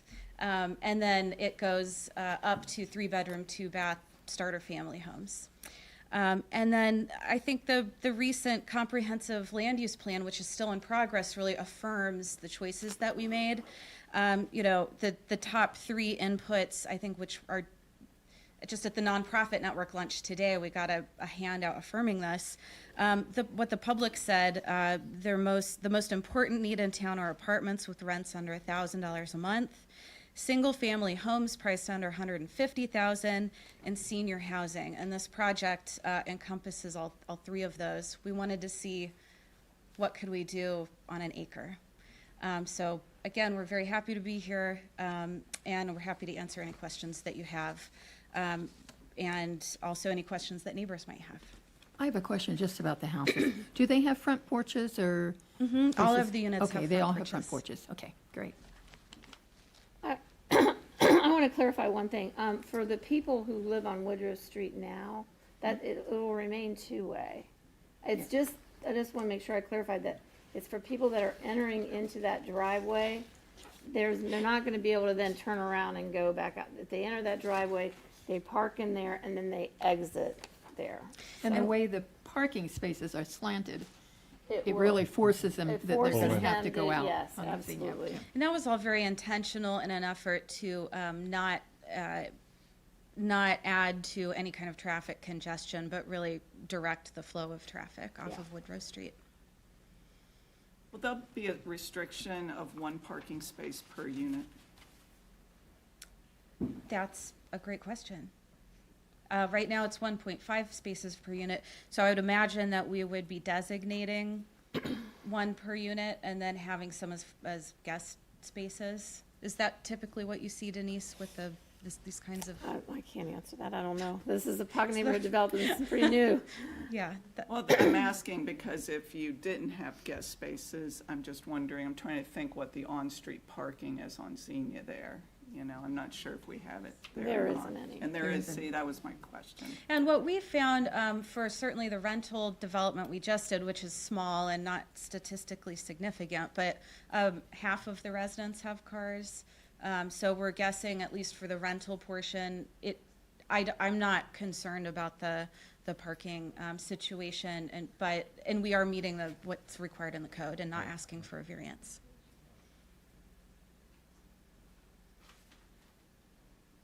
I wanted to ask Johnny Burns something. Johnny, if you could come up here just a second.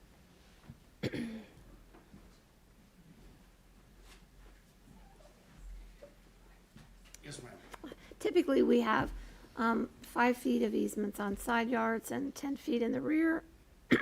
But we never really specified, like parking areas, you could pretty much, if you needed to get to something, you could probably still get to something. Yes, ma'am. But with this being underground, do you recall if there's even anything back there right now?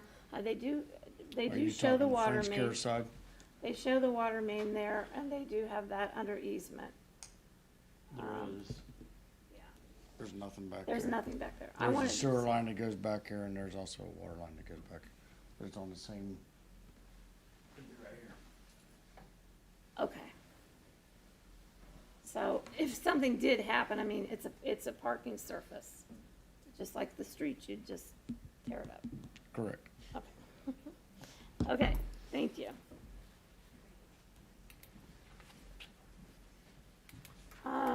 And I wanted to ask the civil engineer about the topography. State your name, please. The top- yeah. My name is Steve Butler. I'm with Community Civil Engineers out of Beaver Creek. And we've been on the phone a bit lately. We have? Yes, we have. So I wanted you to clarify the topography, and do you feel that there might be a need for that trough design along that eastern side or not? As I got into the design, I did get a little concerned. Obviously, we don't want to impact the neighbors, and that was one thing that Home Inc. was very adamant about, that we didn't get any water. So I went back and forth trying to put catch basins in there. in the low areas and trying to work it out. And eventually, it's like, you know what, the easiest thing, my plan was there's a product called slotted drain, which is essentially a corrugated metal pipe. It varies in diameter, but then it has a channel cut in the top that extends to the surface. So it has high capacity for rainwater, and it'll just route it. And the intent there was to, it was all going to be one elevation, but underneath the ground it was going to be sloping at about half percent to 1%, which slopes to the west to a catch basin, which then diverts it south to the detention basin. That's the dark Okay. dashed line at the top. Right, correct. So that's just one. So basically, you see these kind of drains in airports, runways, some of the big freeways. You get like long flat areas. This is the only way of really draining them effectively. So my intent was we're going to intercept everything, and not, if anything, we're going to reduce water that was already going to the north. We're going to reduce it, and we're going to send it to the detention basin where it's going to be stored. As Denise pointed out, the property is the highest on the east side. Some of the drainage from the parking area flows and goes into the area where you see the circles. And you see the second circle from the left has a catch basin in it, so everything is kind of routing down there. And then essentially from the midpoint of the houses on the north side, that water then diverts to the north. So I was trying to, again, limit the amount of water that was going to my drain. I will take a closer look at the northeast corner. I always get my directions as a civil engineer, getting directions wrong. It's terrible. Almost zoned a property one time. I said northeast corner, and it was the northwest corner. But anyway, I'll take a closer look at I extending just that. noticed that the topography on the Friendskir side was sloped down, and I just didn't want to, I want to make sure that Yeah, we'll make sure that we don't incur any issues back there. From what I remember when I was doing the design, all the paved surface was just, I was getting the paved surface, and it's kind of almost like from what I could tell, it looked like there was almost a ridge line on our back property line where it breaks. So I'll take a closer look at there and make sure that we're catching it, and obviously we'll work with yourself and with your civil engineer. I'm sure that they'll make sure that I do it right, yeah. Thank you. Okay.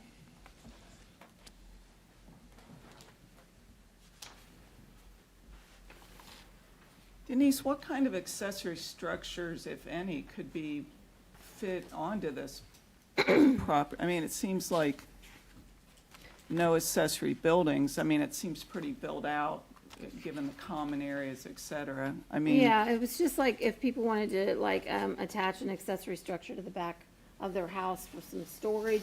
We were suggesting in the Pocket Neighborhood Development that you have a common place for storage. A building that can, an accessory building that can be shared. So is there then no individual accessory structures allowed? Correct, unless it's already been built into Okay. the house itself as it's the design of the house. So that you won't have people putting up individual storage sheds. Right.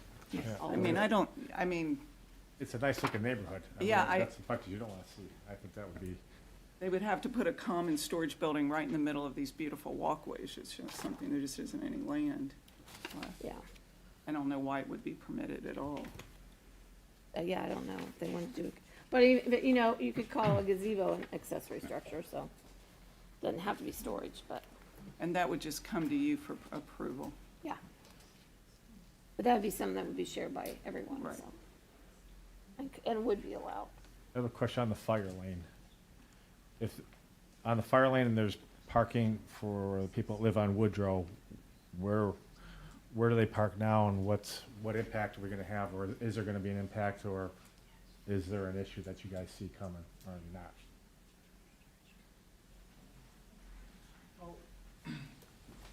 As was stated earlier, we anticipated putting 4 parking spaces there. But just due to fire safety, the fire chief really, I mean, I understand where it's coming from. It needs access to the development, especially with houses being, with the proximity to them, you know, fire safety. I truly, at this point, I don't know necessarily where people park on Woodrow. I think I was talking about the residents, and the residents that live on Woodrow now is what I was looking at. Does staff know where they park? They park on both sides of the street. Okay. So right now, they are parking there, where the fire lane will be. Right. But that's not community property, that's property, is the fire lane property that's owned by Home Inc., or is that community property? Yeah, where the fire lane starts, that's actually on private property. That's in our, that's beyond the right So of way. that is on the property owned by Home Inc.? Correct, it's on Okay. Home Inc.'s property. But it extends out to Woodrow Street. You see, so the bottom, where the hatched area stops, that's right on the property line. That's the edge of the property line. So that's given the area for the fire truck to pull into our property and fight the fire.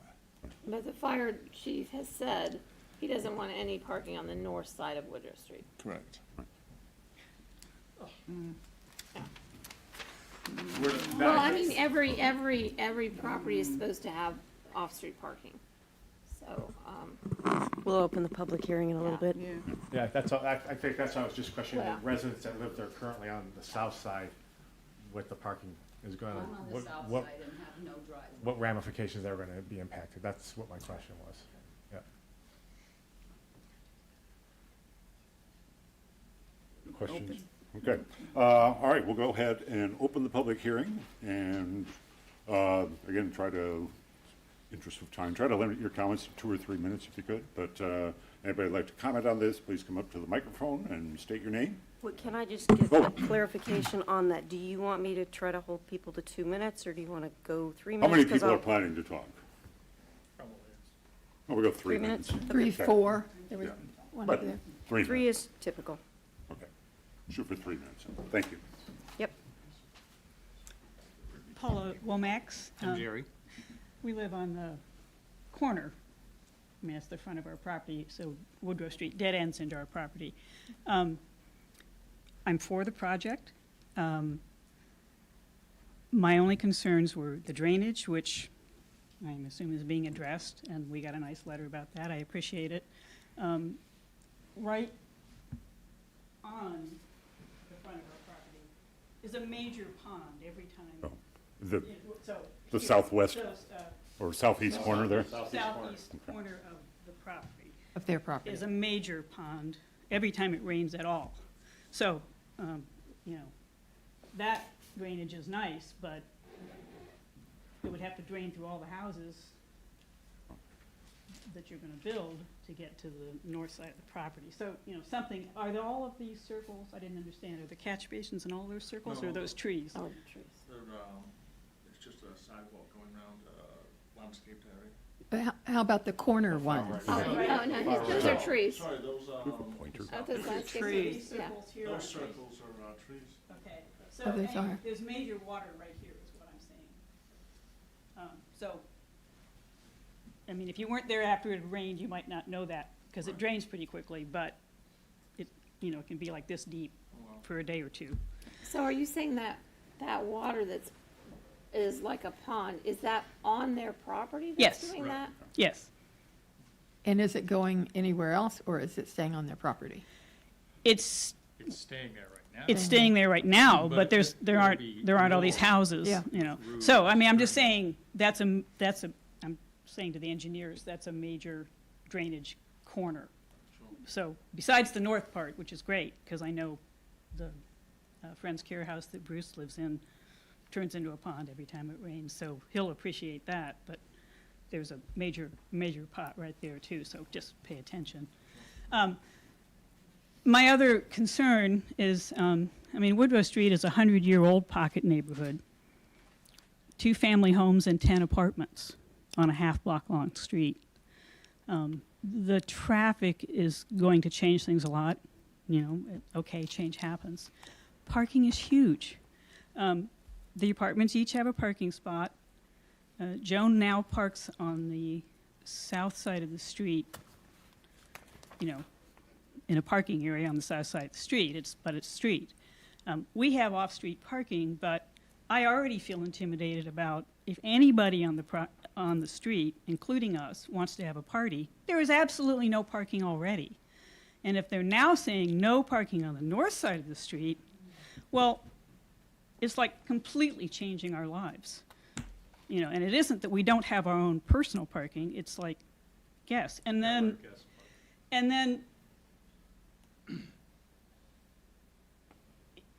it's nice to say that everybody's going to park in the parking spaces, but that may or may not happen. So, parking, drainage. That sums up my thoughts, especially the parking. How many cars do you think park on the north side of the street on a normal day? Could be 3 maybe.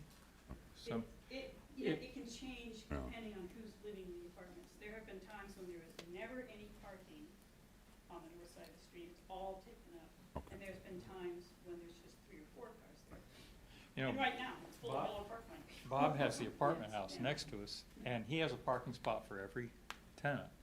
But if Someone comes to visit, Yes, Bob comes to that visit. and if 2 or Bob 3, comes to yeah, visit, if Bob comes mow to the visit, lawn. it's like where are they going to park? They're And going we to park in already the have, street. Our driveway takes right off on the end of River Street, so we already have sometimes people just pull up and stop in the middle of our driveway, and then we have to go find who's there to get out. So, there's some issues, but I'm for the project. I'm just saying these things need to be thought about. Thank you. Yes. Bob Baldwin. Number one, I know I'm old, but my hearing isn't this bad. Everybody here has a microphone. You've got a fellow back there taping this program. Someone has to raise his hand and say, folks, you've got to talk louder or I have to turn up the volume. You need to know that. Okay, now you've got my attention. This is a wonderful neighborhood. There are 3 structures on Woodrow. It is a short street that ends in a dead end. The Giffords are on the corner, 2 occupants. I have 10 living units, all 1 bedroom. No, I've got 2 basement apartments. I don't want flooded again, but one has a bedroom and one does not. So they're all single. We have 10 people living there, various ages. Probably the youngest is probably 22. The oldest are 4 retired people, certainly over 70. Jerry and Paula live on the end. That is the 3rd structure. It is just impossible for me to visualize, and I'm for pocket cottages, but they have to figure out how to use the land they have. You cannot, in good conscience, change the parking flow on this 3-structure dead-end road. It's not going to fly. Bob, we're not changing the parking flow for your 3 structures. You're going to change it on Woodrow. You No, gotta no, leave no, no, Woodrow no, the no, way no. it is. You have No. enough damn room where you are now to No. lay it out and get all the parking you want. No, as far as flow, that's why I clarified, because I wasn't speaking correctly. People that live on Woodrow Street in those 3 structures, it will remain 2-way traffic. It's the people that enter this parking area, they enter it, they can't come back out on Woodrow. Their only way to exit is off of Xenia. I understand Okay. that. It's still a mess. There's enough land, you've got enough time to plan your own entrance, your own parking, and your own exit and make it safe. But to infringe on a existing neighborhood that's a quality neighborhood, it's been there probably for 50, 60 years, maybe longer. It's just ridiculous. And in good conscience, there has to be a better way. Now you're under the gun for land, because in our zeal to protect our town, from growth. We have surrounded ourselves with conservation easements. The last auction, 274 acres on the west, south side of town, went, I think, 7 different parcels. It's all sold. Some of it's going to be developed, some hasn't, some cannot. But you've either got to go up or you've really got to be very inventive to get land to build more housing. But this is not the answer. You do need what Home Inc. is talking about. Go down to Nahez's property. You wouldn't even let them use it 20 years ago. Nahez has got 4 times the property that is available to the north of Woodrow. But if you're bound and determined to use Woodrow, you've got to come up with a parking access traffic plan that is on the property you own and not infringing on any part of Woodrow. It just is an unconscionable idea, and I think you ought to do it. Now, I don't know enough about any of the other Wrap it up, details, please. except parking, because I'm a car nut. But I don't know who can live there. I don't know the age group. I don't know if they're going to be kids. I know that 1 parking space per structure is not going to be enough. They're going to have kids, grandchildren, visitors, social workers, the whole mix. You'd better have enough parking, but do not infringe on Woodrow. That's my message today, and turn up your mics. Thank you. I talk a lot. My name's Mitzi. Is that on? My name's Mitzi Miller. I have 2 Home Inc. homes next to me. There had been, due to the Mr. Henderson's house being built and his foundation raised, because I believe they hit limestone, there was water issues. Home Inc. addressed that. They put in a drain, an extra drain to deal with that. I think it's really important to listen to these folks about water issues.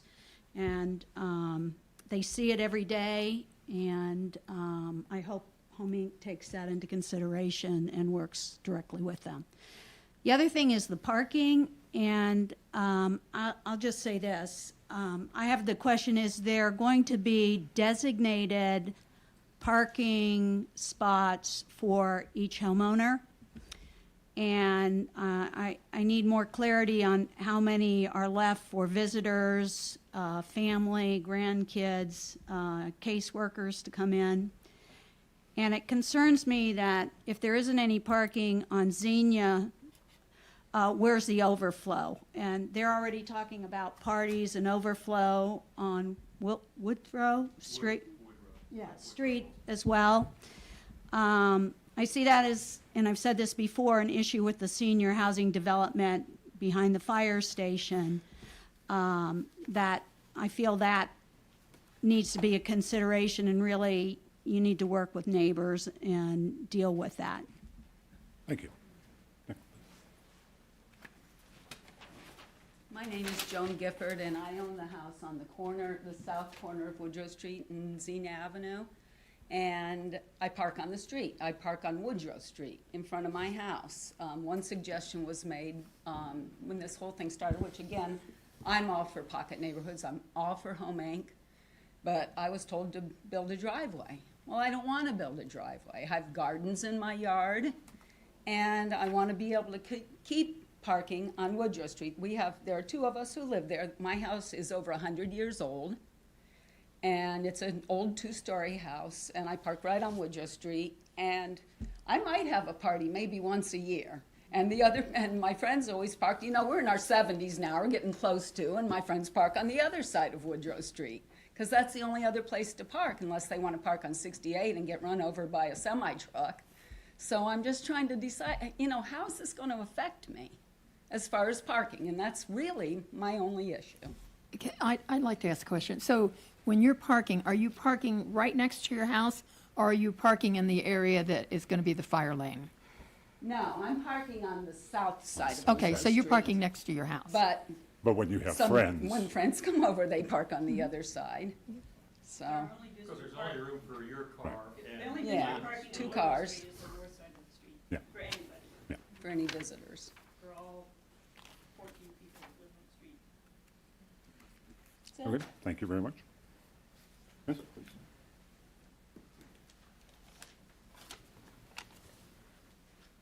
My name's Jerry Papani, and I'd just like to offer a comment for consideration. It seems to me there might be an opportunity to have a permeable pavement. There are various kinds available. There essentially is grass that you could drive on, and that could be placed in between the units for the fire trucks to get in and do away with the fire lane. It's just something for consideration. I'm sure the civil engineer knows what I'm talking about.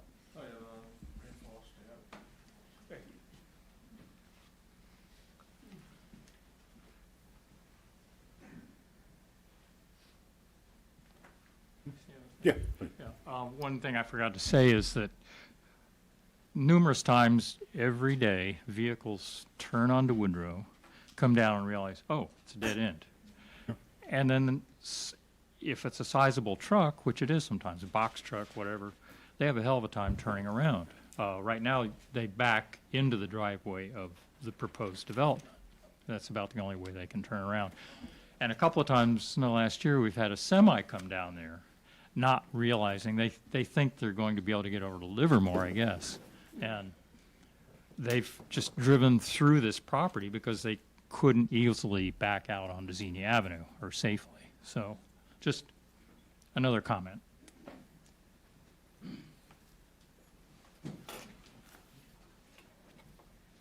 My name is Kim Baldwin. I just have one question. What is the reasoning for them to enter on Woodrow? Why is it not set up for them to enter on Xenia Avenue and then go around the facility and exit out Xenia? What's the reason for entering on Woodrow?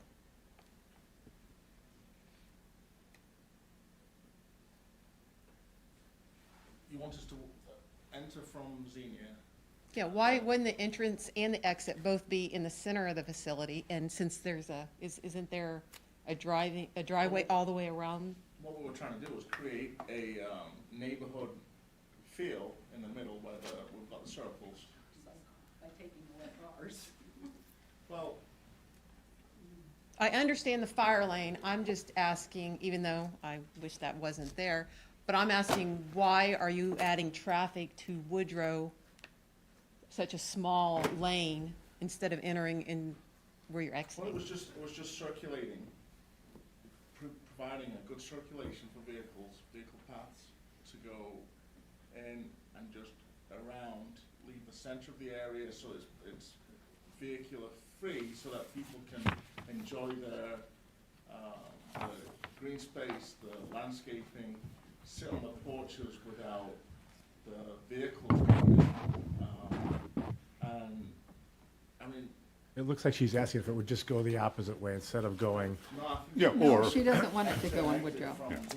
Is that correct? Well, yeah, but I'm just, She I wants guess to I'm asking, enter in it seems from like the path for driving is only around 3/4 of the pocket neighborhood and not the just whole. take it off, you're suggesting you could enter on the south side of the lot off of Xenia, still have it be one way all the way around and exit Right, on the north side? correct. Okay. Yes, That's not gonna change the fire lane, though. Yeah. I understand that. Yeah. But it would, my concern is the traffic flow. There's gonna be a lot of traffic going in Woodrow with the tenants pulling in and out of their spaces because it's such a small lane. They're gonna be in their spaces and they're gonna be backing up, and you got traffic coming in on such a narrow road. just to be clear, we are going to widen. This plan shows that we are widening Woodrow all the way to our property line. Sorry. All the way to the property line, and then providing I think it's 8 feet into our property. So there's a lot more pavement there. Could you So it's- show where the property line is? Because I guess I'm Sure. confused. You see where it says no parking? Yes. This line right here is the property line. So that's their property And line. it goes straight up to the center of Xenia Avenue. And then it jots right here and comes down and then goes across. So where, could you show me roughly where the current north edge of Woodrow Street is? Yeah, so right now, we've got the existing pavement is this Okay, line right here. okay. Roughly where it says existing 2-inch gas line.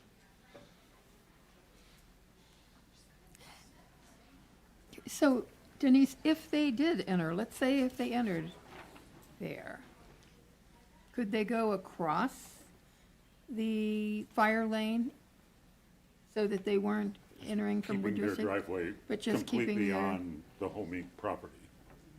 Well, one, Yeah. we can't circulate and get back out because we've got our detention basin. Our detention basin is right here to handle all the stormwater.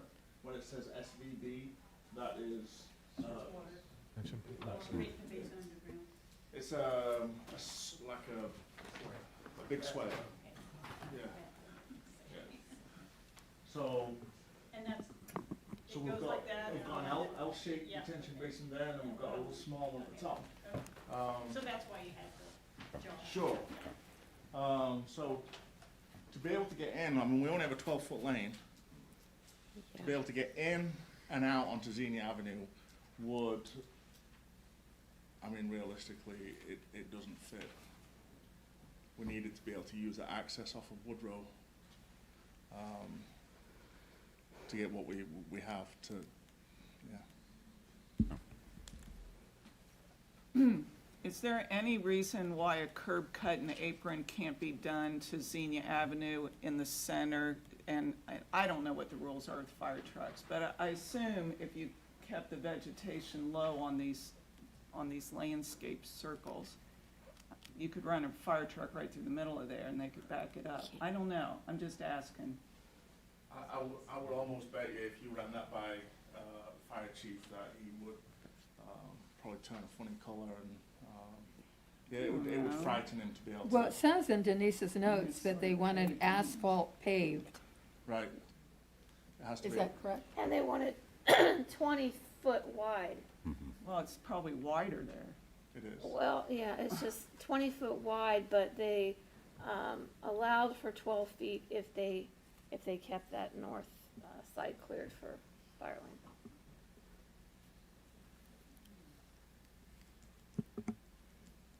Anybody else want to? Is the rest of the driveway gravel or Our driveway is asphalt. It's all gonna be the asphalt. whole thing? Well, yeah, it's a I mean, 12. the circle. So it's a 12-foot. No, I'm not talking about the fire lane, I'm talking about like from the corner of our property where it circles around to the parking lot. Yeah, that's all Yeah. asphalt.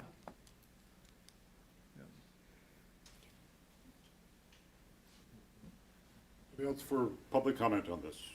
All right, thank you very much. I'm going to then close the public hearing.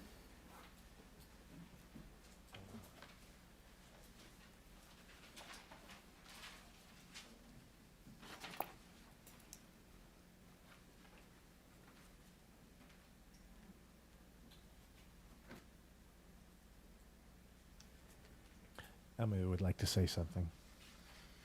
Oh, yes, please.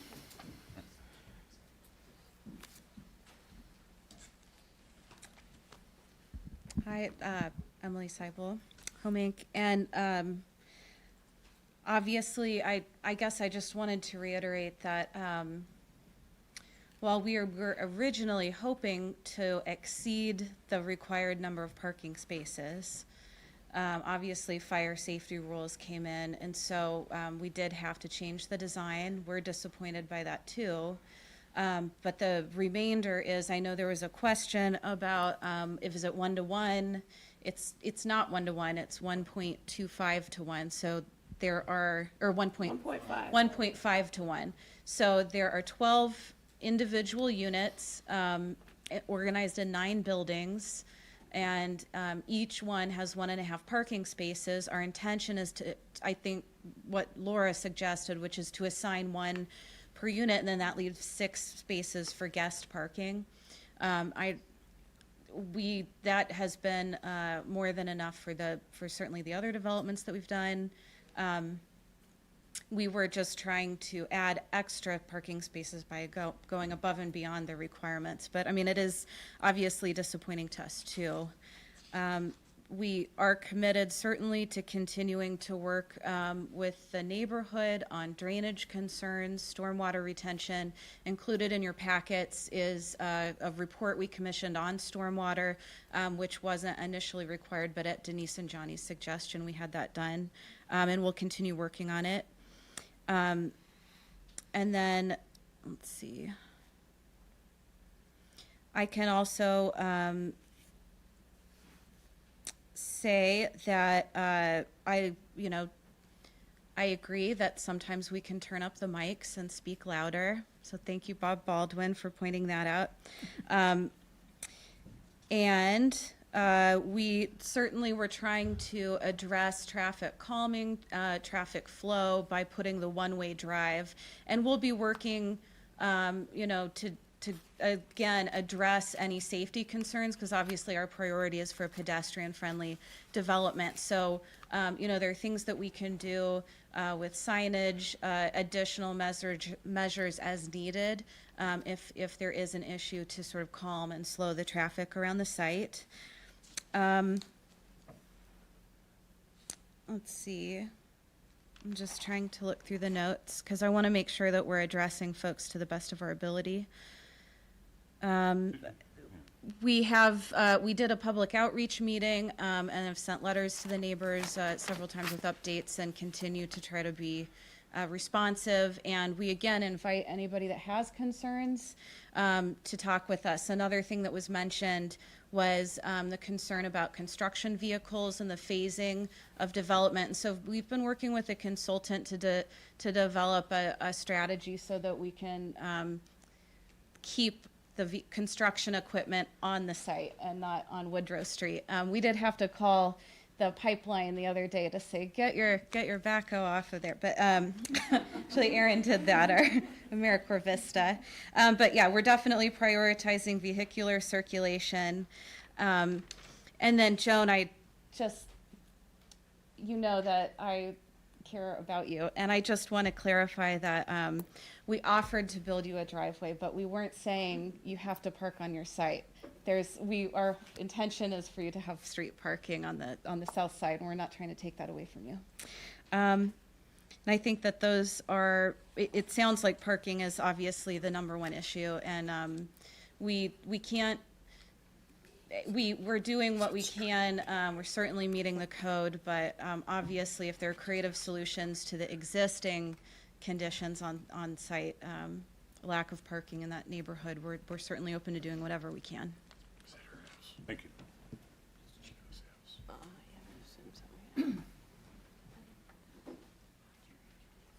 I have a question for the civil engineer. So, okay, call me crazy, curb cut, apron, do what Jerry Papania said and do drivable grass, like redesign that first circle, landscaping circle, so they can bring a fire. If he put a fire truck right there, even you wouldn't have to even go much farther. If he can reach everything from that parking lane, he could reach it from the middle. It seems to me, and then these folks wouldn't lose their parking, which seems really important. I mean, that's, I really don't want to speak for what the fire chief would and wouldn't allow. I mean, I could say, oh yeah, that would be a solution. Typically, in some circumstances, we used reinforced earth. It's various types of product out there to make so that vehicles can drive on it. One thing that fire trucks and fire departments have issues with is making sure that their vehicle would stay on it and it's properly marked in some manner, because they don't want to take the fire truck because of the weight and let it slide.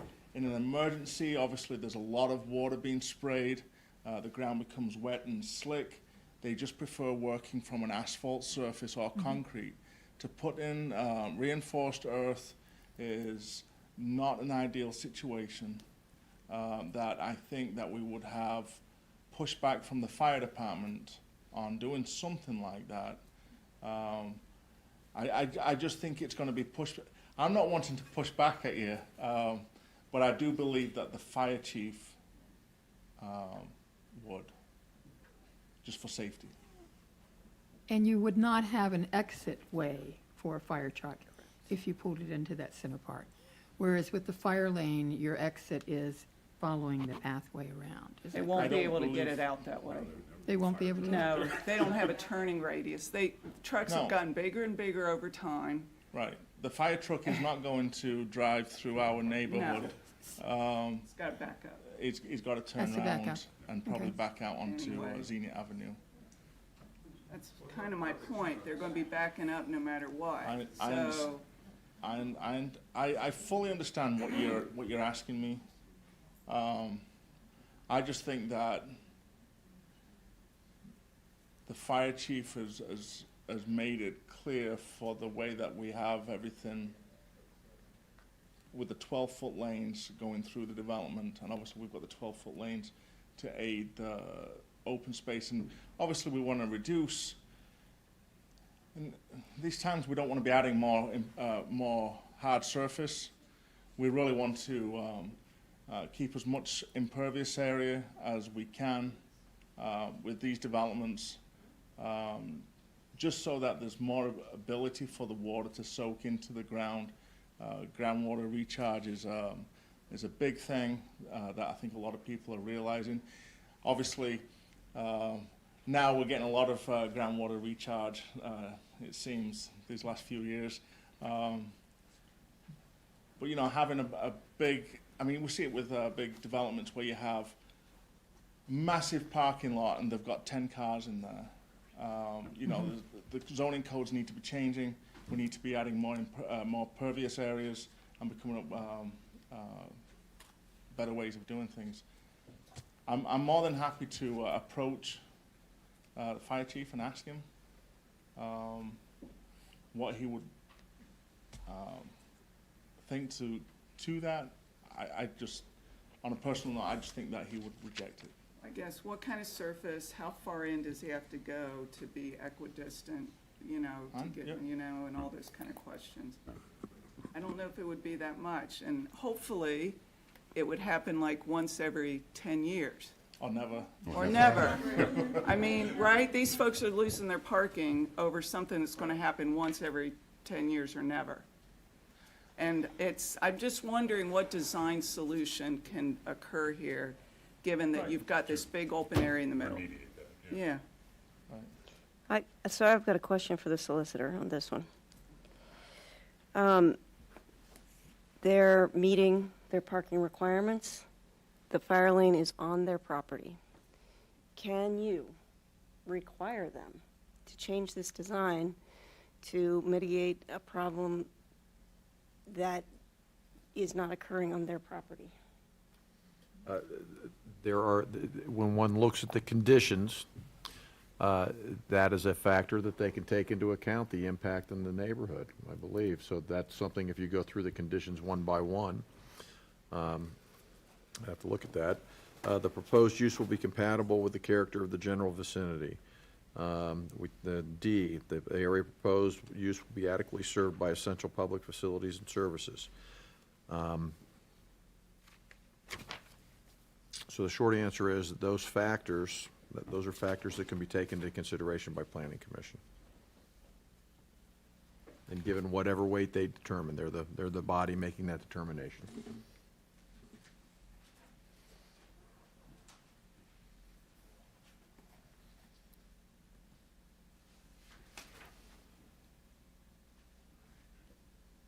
Questions, thoughts, concerns? Do we have to Do decide we have a tonight? public hearing? Do we need to close the public hearing? No. No. You did. He did? Yes. Okay.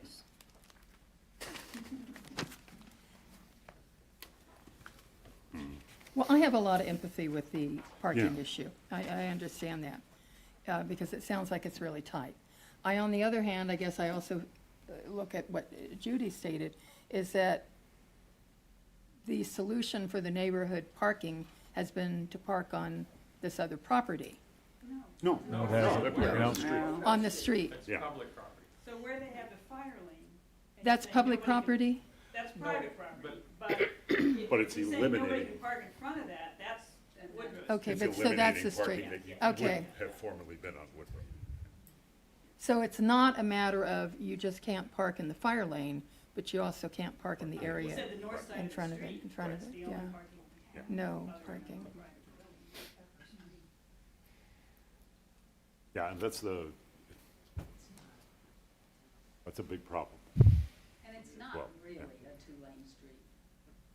I mean, I don't know. I mean, I think the general idea of having them enter off of Woodrow and drive around and exit is a nice idea, but it does obviously create, problems for the existing neighborhood, so. Yeah.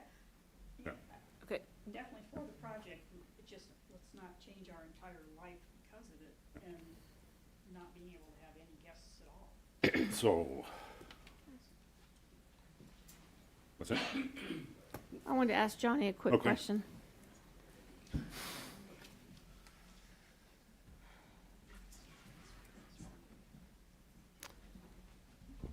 If Home Inc. is expanding Woodrow Street, would it be possible on the south side to create on-street angled? Man, Woodrow Street, I just heard somebody say Woodrow Street is not a two-way street. Woodrow Street, when they are parked there in the wintertime, we have to take a small truck to plow it. Another thing, where are we pushing the snow when this is developed? That's another, because a lot of times I'll get called because they've actually put it in their driveway, new guys. I don't think it's possible to put angled parking there to accommodate it.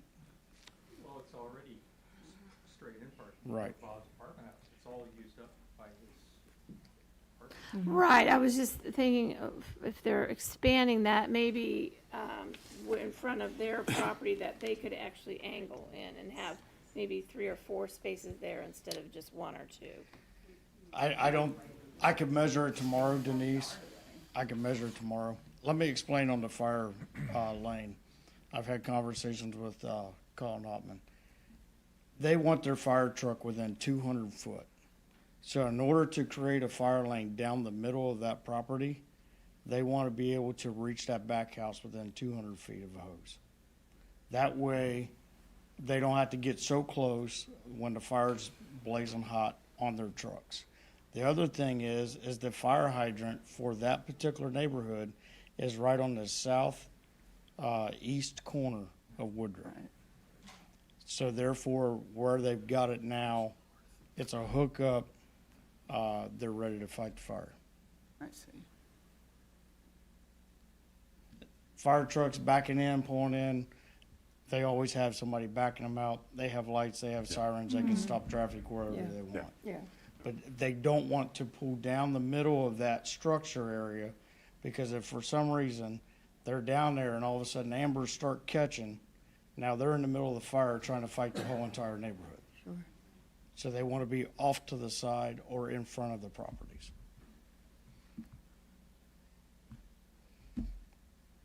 But I can measure tomorrow for the angled parking. Okay. Thanks, John. And being in front of the property is not, would not work. Too far away. Too far away. I'd like 2 more minutes and then I'll sit down. We already closed the We already public closed the hearing. public hearing. Yeah, all right. Yep, sorry. It's just a little hard to tell. Sorry. What do y'all think? Yes. I'm just thinking out loud, and I don't know how the future homeowners association would feel about this, but if we designate parking spaces, could we have some flexible spaces potentially for overflow parking in the neighborhood That's what I for was thinking. guests? Yeah. Because there's 6 6 extras past the 1-to-1, and maybe we can come up with some sort of agreement. It makes me nervous to say that because, Yeah. I don't know how the future residents will feel about that, but it just occurred to me that we will be adding 6 parking spaces on our site, but to the neighborhood that won't be designated for an individual unit. Yeah, it just seems like the parking, the Woodrow Street parking, that's a significant problem that I think is Yeah. going to be an impediment to this, as currently conceived. So something's got to be worked out, I think. So, what do you think? Do we want to make a motion, or do we want to suggest that they work on the parking and bring it back to us again, or? Do we want to go through any conditions, or should we just, I mean, I know we've got. We have can- 10 conditions. We've got some conditions that we can get to. I mean, I know that parking is gonna be something that I think we have to readdress, but if we could get to something. I'm wondering is Something if, down. can we do this, approve it with these conditions that are outlined, 10, I think, and add an 11th one, that you work out parking and that Denise be the one to work it out with Denise. Is it an acceptable way? Is that what I you wouldn't want put to it be? on- I would not recommend Don't put that. it on staff.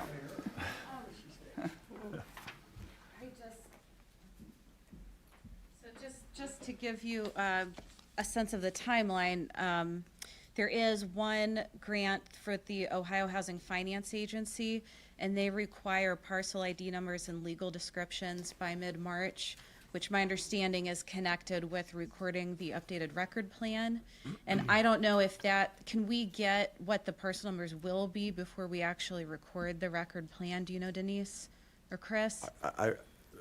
I wouldn't think that it would take that long, but that's not a function that's within our control. That's the county. Well, no, I She's mean. just saying, could you still go ahead and do that function, even though this plan hasn't been approved yet, if we delay it till March? Try to Yeah, figure out that's my parking. only concern, is they've given us a hard deadline for the parcel ID numbers. And when we approve it, then it goes to the council. No, this is When we it. Not approve it, this. that's final, okay. I mean, when, I don't follow the question. I'm sorry. Maybe. so if they, if they take their survey with their record plan, and, can they record it, even though it's not been approved, so that they can get parcel ID numbers? Or can we just get I what mean, the it's parcel no ID, different than we a could just paper write street down if what it they never would gets be, developed, right? potentially. A paper subdivision that never gets developed. I think that the question is whether or not the recorder would do it. I don't know the answer to that. Okay, I just wanted to add that for your consideration. I mean, I mean, we have a subdivision that was done years ago that was never developed, and it's just like this paper street and stuff. I mean, it's recorded with Greene County, but nothing ever happened with it, I mean, you own the property. Okay, so. all right. Thank you. I mean, I would be inclined to just try to bring it up again in March and have the time to try to sort out parking situation, working with the neighbors, people on Woodrow Street, and try to, I think that's gonna be a cleaner way to do it. yeah. And does that work for Home Inc.? It's not ideal, but Yeah, the only thing that makes me nervous is the parcel ID number question, because it's about $525,000 affordability grant that's tied to then all these other grants. And then my concern is that if Colin doesn't approve any alternate plans, then if this is there something we can do with this that would be some sort of compromise? What's your deadline again? In mid-March. We have Mid-March. to actually have all the legal descriptions and Yeah. ID numbers to the state. Is there any way on the far side, where you have the 2 spaces, can you add any additional? Is there space to, What's the far side? yeah, at the Yeah, top I up where agree you with have the 2? Is there any way to add a few more? Because if you did that, then that would sort of open up more of these for the neighborhood. Can you put some? But, yeah, just in the interest of time, I mean, we can't sort Yeah. of redesign it. You're right. tonight, but- And the parking is clearly gonna be a problem, unfortunately. So right now, as the plan stands, the houses, there wouldn't be enough room for the proper adequate depth of the parking space to the house. We would have to push the structures to the south.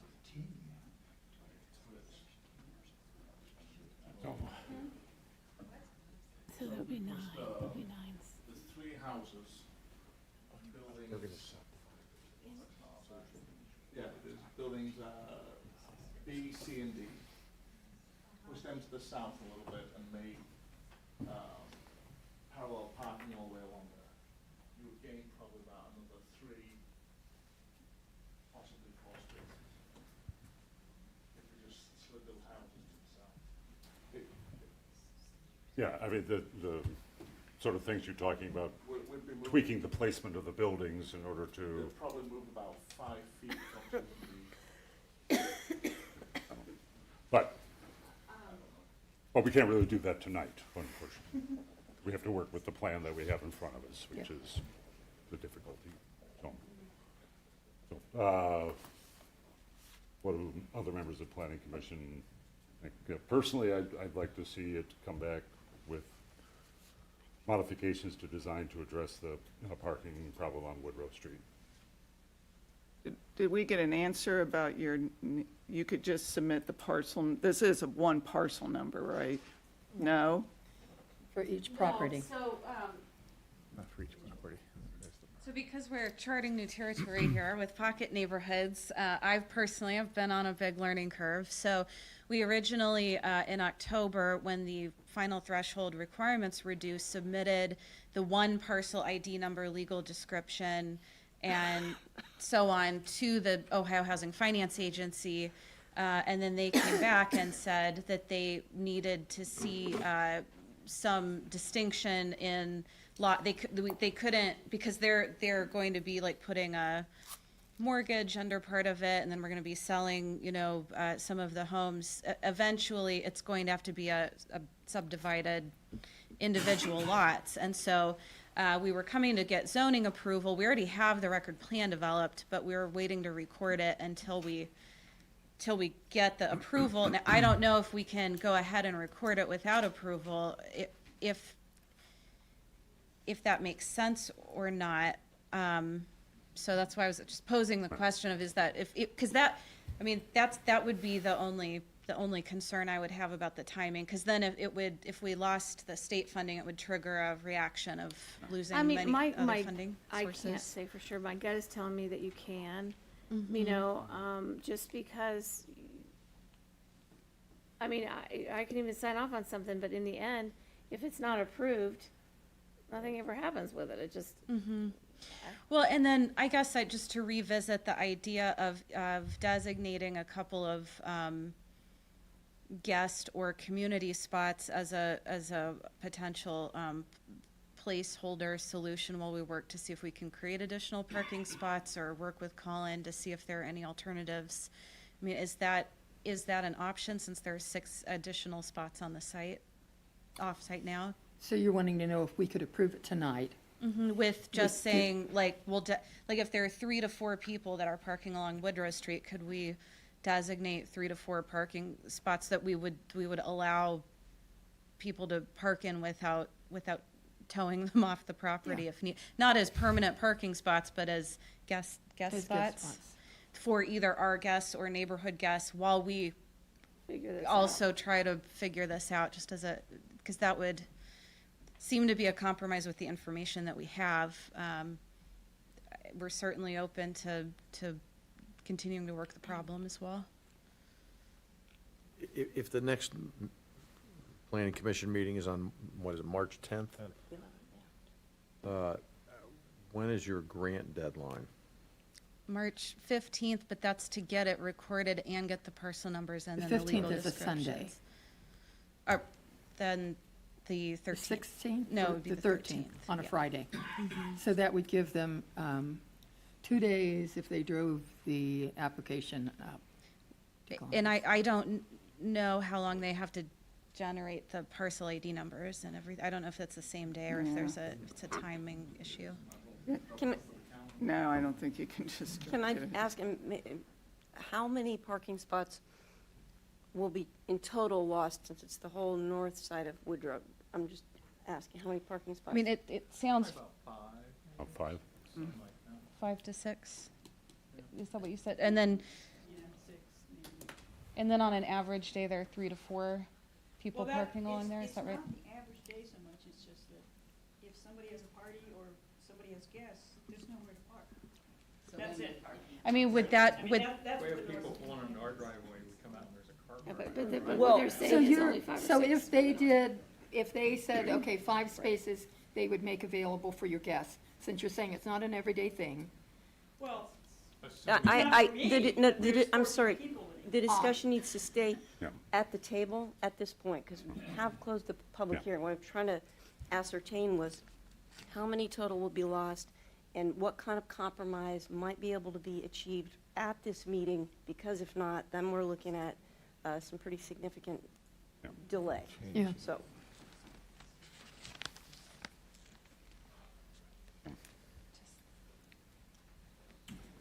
Thoughts about the compromise?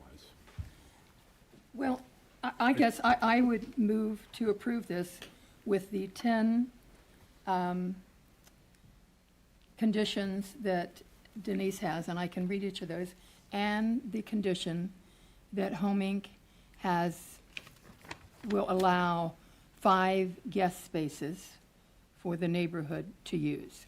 And that Home Inc. then would work to perhaps, if they're able, to create some additional parking spaces, and that they would continue to work with the fire chief to see if there are any other solutions for the neighborhood.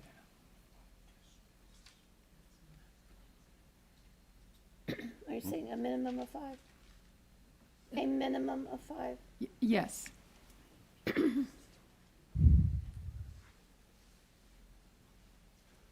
and since you're in the motion zone, did you want to add that the civil engineer will work with village staff in refining the stormwater mitigation plan? Is that not Denise? part of one of these? I thought that was. That's it already is. in the 10. Yes, it's in the 10. Yeah. Yes. They're under but, the staff Final recommendation. calculations. yeah, final stormwater calculations provided upon completion of construction plans reviewed by the village's engineer. Well, calculations, right. Yeah. I guess you had sort of spoken about looking into the catch basin, the troughs in more detail, so I didn't, you two had that back and forth, so I didn't know if you wanted more specificity added, or you're good with what's there. The village engineer is looking for the storm calculations. It's not the detention calculations. The detention calculations have been submitted and approved. What he's looking for is the storm sizing, making sure that when I show a 12-inch storm sewer, that it is adequate to carry the designing a storm. That's all he's looking for, just the calculations, just for the 30 feet of storm sewer. So would you read back the last additional condition? Susan's condition? Yes. Was, sorry, Home Inc. will allow a minimum of 5 guest spaces and will work to create additional spaces if feasible. And then I want to also add, Chris wanted Village of Yell Springs final approval of the CCNRs.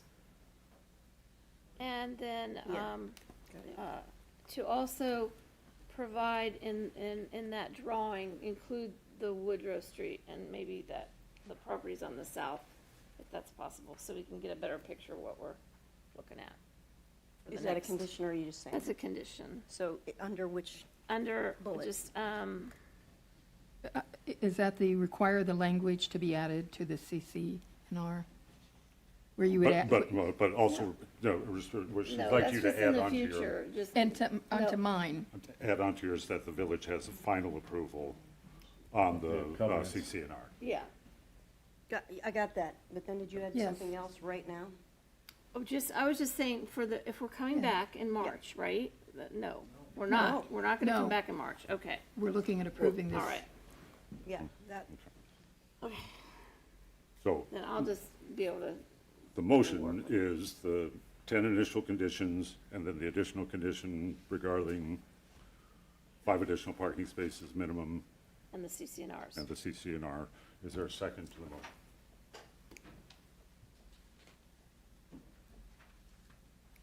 There is not a second to the motion, so I think we'll have to carry this over.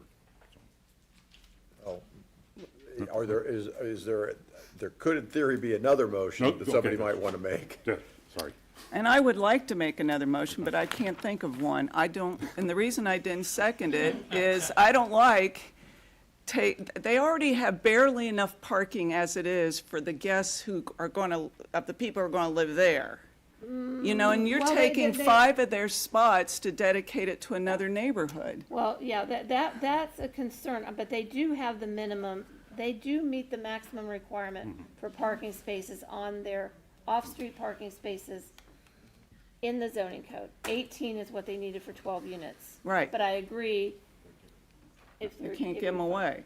One of the things I want to point out to the planning commission is that under 126204, conditions of approval, the stand which has the reasonable conditions may be imposed on the approval of a conditional land use in order to achieve the following. One of those is to ensure the use is compatible with the adjacent conforming land uses and activities, to protect the and that's B. C is to protect natural resources, the health, safety, and welfare, and the social and economic well-being of those who will use the land, use or activity under considerations, residents, business owners, and landowners immediately adjacent to the proposed use or activity in the community as a whole. So if the planning commission is determining that parking is impacted by that, I think that that's almost a finding of fact that you need to affirmatively make as part of this record.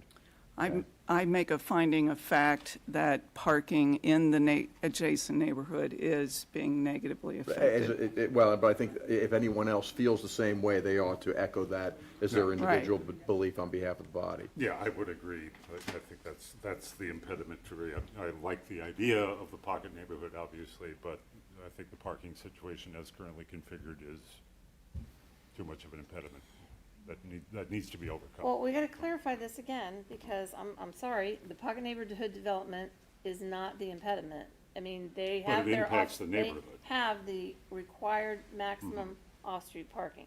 You need to make it that it's impacting on the, Community is The community. But- Park yeah, the neighborhood. it's the on-street parking that's impacted. Yes. Yeah, Not the, not the development Not itself, the yeah. development, no. Let's, we'll make sure to clarify that.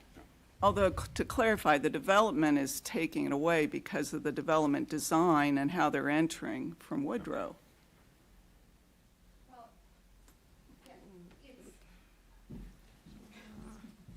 The design that was in the packet has 4 off-street parking spaces and still can be entered off of Woodrow. It's the requirements of the final fire review that at the very last moment, we had to redesign the site plan, which is why you had a supplement and it wasn't in your packet, to turn those spaces into that no parking fire lane area, which obviously we were displeased by at the final hour as well. I guess I'm wondering, because the pocket neighborhood itself, it looks like it meets all the requirements. So I'm feeling frustrated. What will it take for them to be able to get it approved? What will the rest of the members consider to approve it?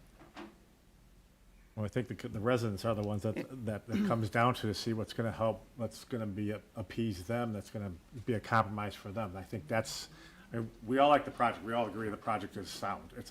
It's what we all want to see happen to that area. We all want to see that happen. I think that's been clear by everybody.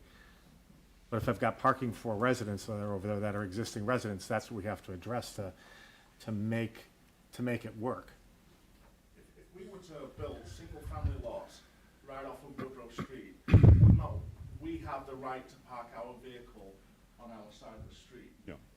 So therefore then, we would be impacting the neighborhood because we're taking up our side of the street and putting in parking stalls for our individual houses.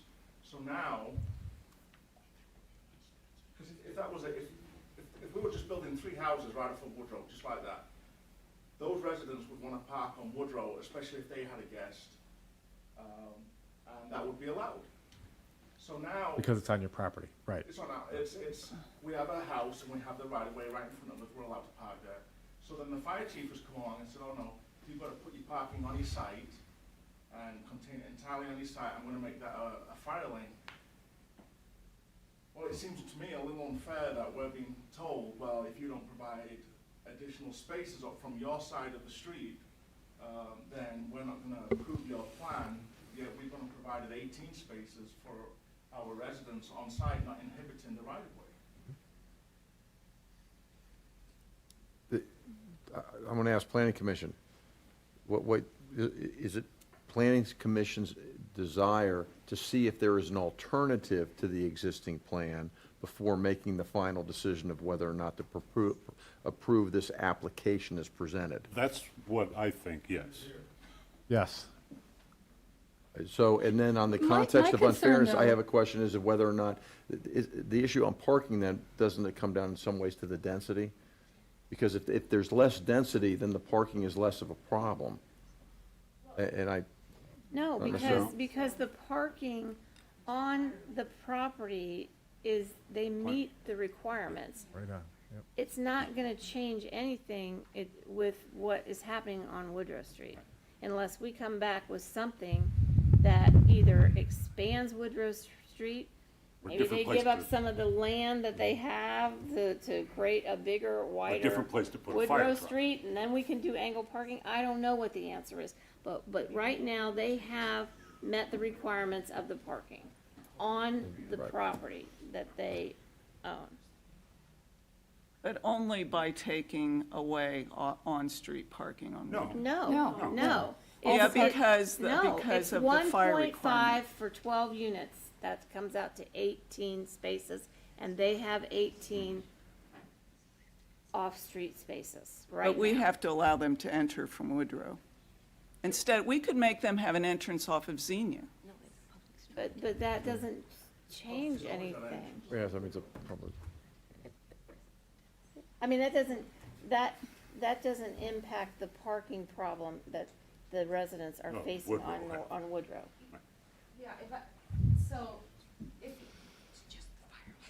if you look at the original site plans in the packet that Yes. went There out, wasn't that it's fire. exactly like this, Right. with the same entrance off of Woodrow, everything is exactly the same. The only difference is that we put 4 additional parking lots at parking spaces at our expense on our site where the fire lane is, in an effort to go above and beyond what was required.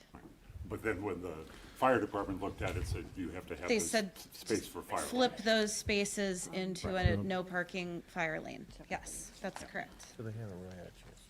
Which is what's creating the problem. Right. Well, my concern is if we're not able to give them able to approve this, can they meet their deadline for their funding? Because if they have done everything they're supposed to do, they're meeting all the conditions, I'm real uncomfortable with saying, no, we can't approve this, and then it affects their funding. Susan, every time I've been here in recent months, it's always up against a deadline. It's been this way every single time with Planning Commission. I get it, these things are a huge amount of work. I get that there's nothing like the last minute to get things done. But there's always never enough time. It's always like it's an emergency on our part.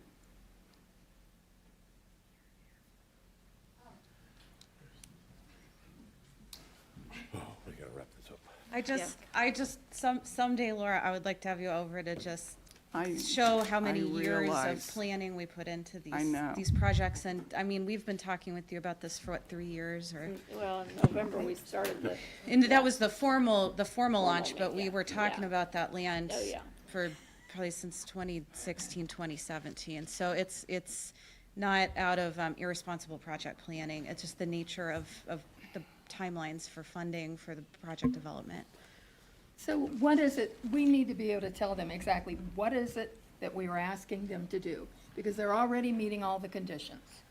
But we're also taking into, I agree, but we're also taking into account the residents, the current residents that are living there. I know we're trying to accommodate, and I don't know if that's what we want to do, if we don't want to do.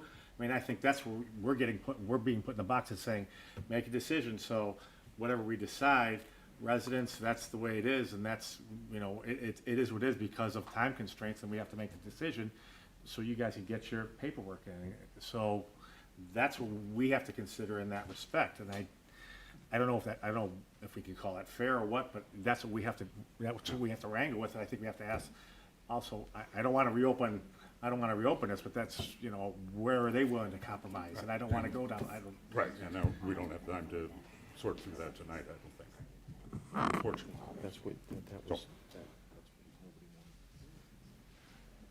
Do we meet can the planning commission meet in a week? I would be willing to come back in a week. No, you cannot, you do not have time to publicly notice it. I don't know that you'd have time to get this. How much time do you redoing need? a whole site plan here. How much time do you need? Could we meet in So the- like 2 weeks or 3 weeks? That's what I'm- Could we What- meet in February? The meeting's not the issue. The issue is what can be accomplished if the purpose is to see if there's alternatives to the parking scenario. And I have another question back to Colin Altman. Is it that none of the hoses, if he parked on Xenia Avenue, he just can't reach the houses? Can we put a hydrant on Xenia Avenue?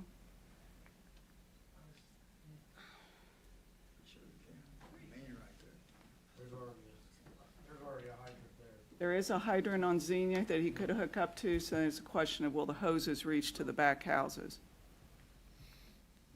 And if that's true, then go back to your original plan. We can approve it. I don't think anything that you're discussing changes the fact that there would need to be another meeting, because you'd have to get, So, Back to the fire so department. procedurally, it seems to me that you have 4 choices. Move to continue the hearing to explore parking alternatives. The applicant can ask for more time to attempt to address the issues, functionally the same thing. There can be a motion made to approve with the conditions and whatever you've discussed. And then, in theory, there could be a motion to deny the application entirely. So those are the 4 options. Somebody would need to move accordingly. Based upon the service director's representation that there's a fire hydrant on Xenia Avenue, I'm going to move to approve this plan with the conditions stated by the staff zoning administrator, but without the parking fire lane, that be returned to parking spaces, and that the fire lane access is off of Xenia Avenue. I just asked the fire chief, and he said it has to be on Woodrow. I asked him if it could be But he on- doesn't have to have his own fire lane on Woodrow. No, he said he needs a fire lane on Woodrow. I mean, can't park the thing in the middle of the That's what I was street? asking. Well, then, we can't approve anything. Well, I guess Or, I wondered, what are they doing for the other apartments that are there? Right. Because They there don't have are a fire lane. 10 units and houses. What does the fire department do for those? They park in the middle of the street.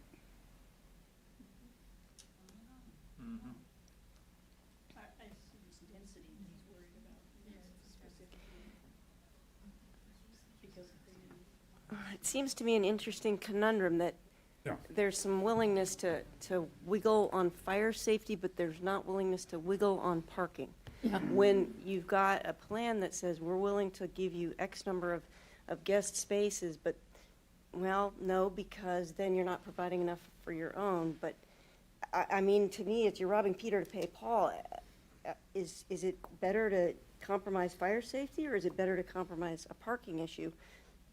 Because I'm hearing those 2 things are at loggerheads. Good point.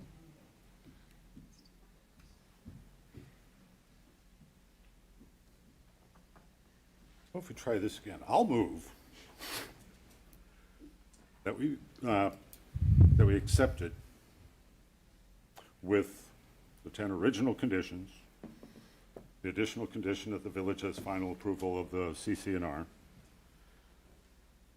and the condition that Home Inc. will provide a minimum of 5 guest spaces. And could we have language in the motion that they will, in the coming weeks, continue to work with the neighbors on Woodrow Street to come up with an equitable solution, some sort of equitable solution that makes as many people as possible happy? I think that was Susan's motion. That was my motion, but if you make it, I will second it. I was trying to word May it a not little pass. bit, I thought I was wording it a little bit differently, but basically, you'll second it? I second it. Okay. How do you feel? You feel good with that? Chris? I'm not the guy to ask on approval or not approval. That's your power. I've presented what your procedural options are, and Is that clean? We're not leaving it, it's not ambiguous, it's clean. That's all I'm trying to get at. If we're clean and it's not going to leave ambiguity. I think that the functional result of that vote would be that it would be approved as is, unless, and hopefully an accommodation could be worked out. But Planning Commission would be approving the project as presented.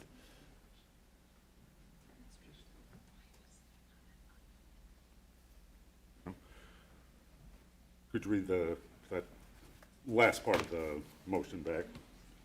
Yeah, so you added that the project would be approved with the 10 recommended conditions, original recommended conditions, final CCR approval by the village, and that Home Inc. will provide a minimum of 5 guest spaces, and I perhaps would add available to Woodrow Street residents, because they, and will continue to work with Woodrow Street residents to mitigate the parking issues. Would you call the roll? All right, Pallotta, Yes. Stiles, Yes. Curlis, No. Doden. Yes.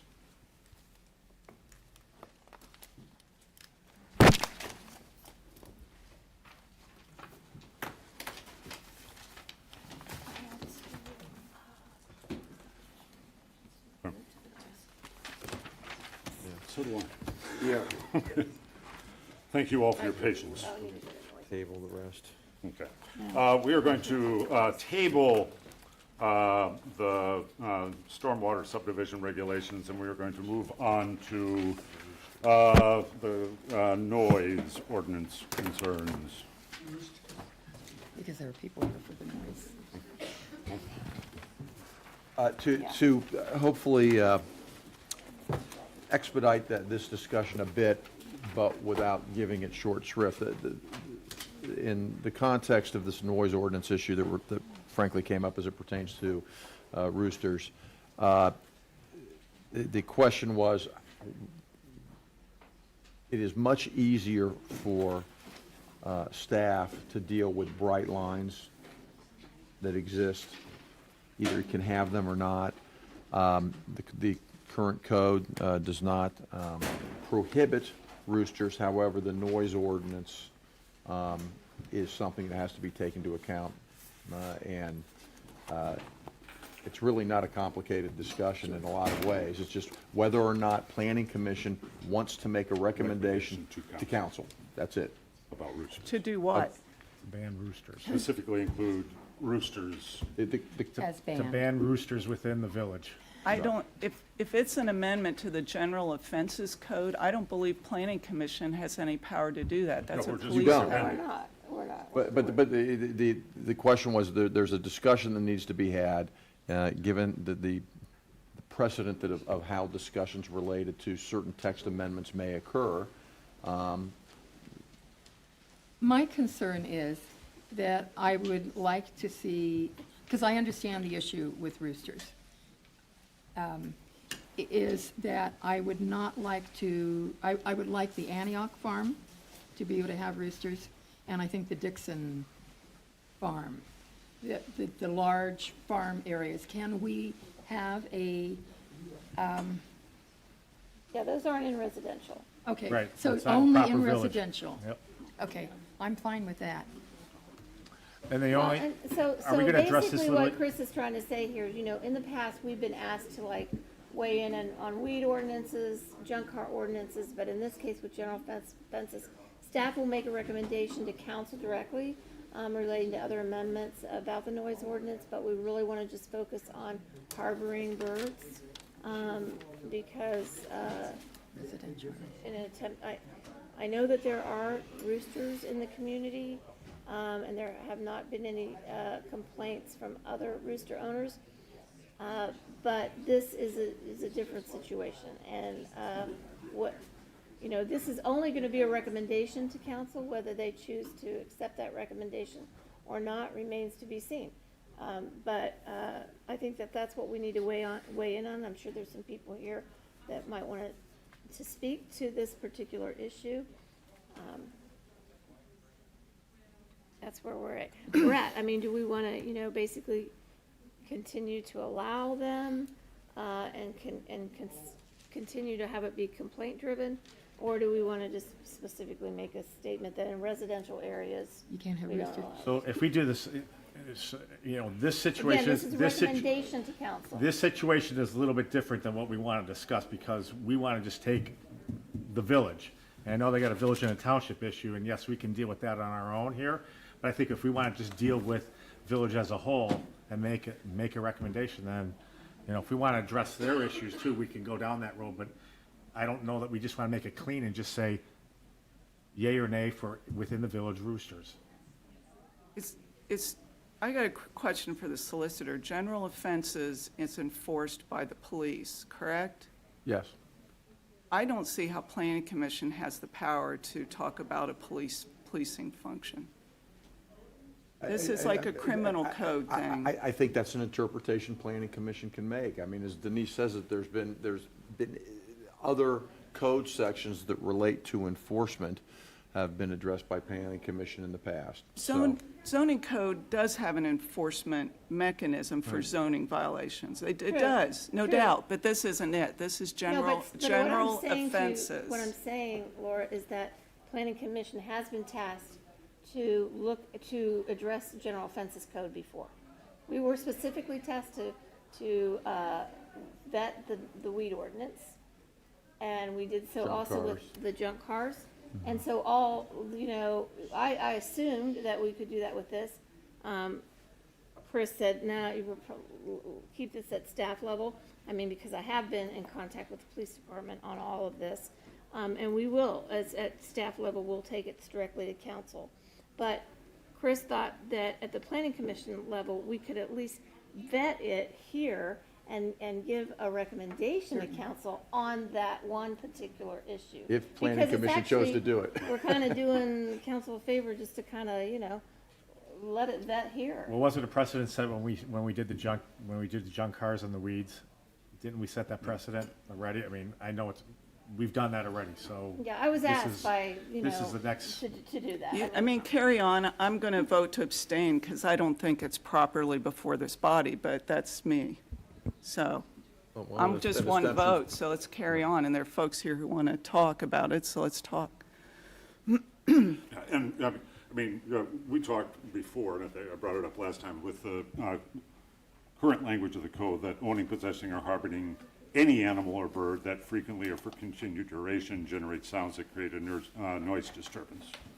And I think I said last time that would seem to include roosters already, and you were saying that it's more helpful to have brighter lines than that? Yes. Okay.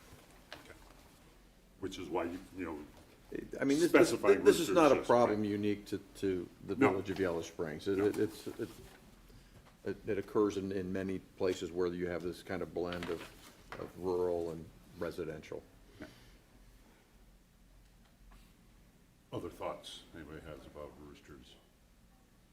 I mean, I think, you know, I got to admit, and this, I'm saying this, having grown up on a farm, having grown up on a farm with chickens, I would be probably displeased if the person living next to me had a rooster, because I know they're really, really loud and it would drive me nuts. I also know, just from doing some research, because I like animals, I like farm animals, that there are mechanisms that can be taken to try to mitigate the noise that roosters make as well, whether it's the light-fitting collar that just limits its ability to how much air it can expel, so it still crows, but it crows much more quietly. Okay? So possibly things like that. Maybe we could still allow roosters, but they have to be quiet roosters. I don't know. And so I think that might be why my instinct is to stick with the current language and not specifically ban roosters unless they create a noise disturbance. But it's my fault. Well, I like roosters, I like chickens. But I feel probably it's cleaner to say that roosters not in the residential area.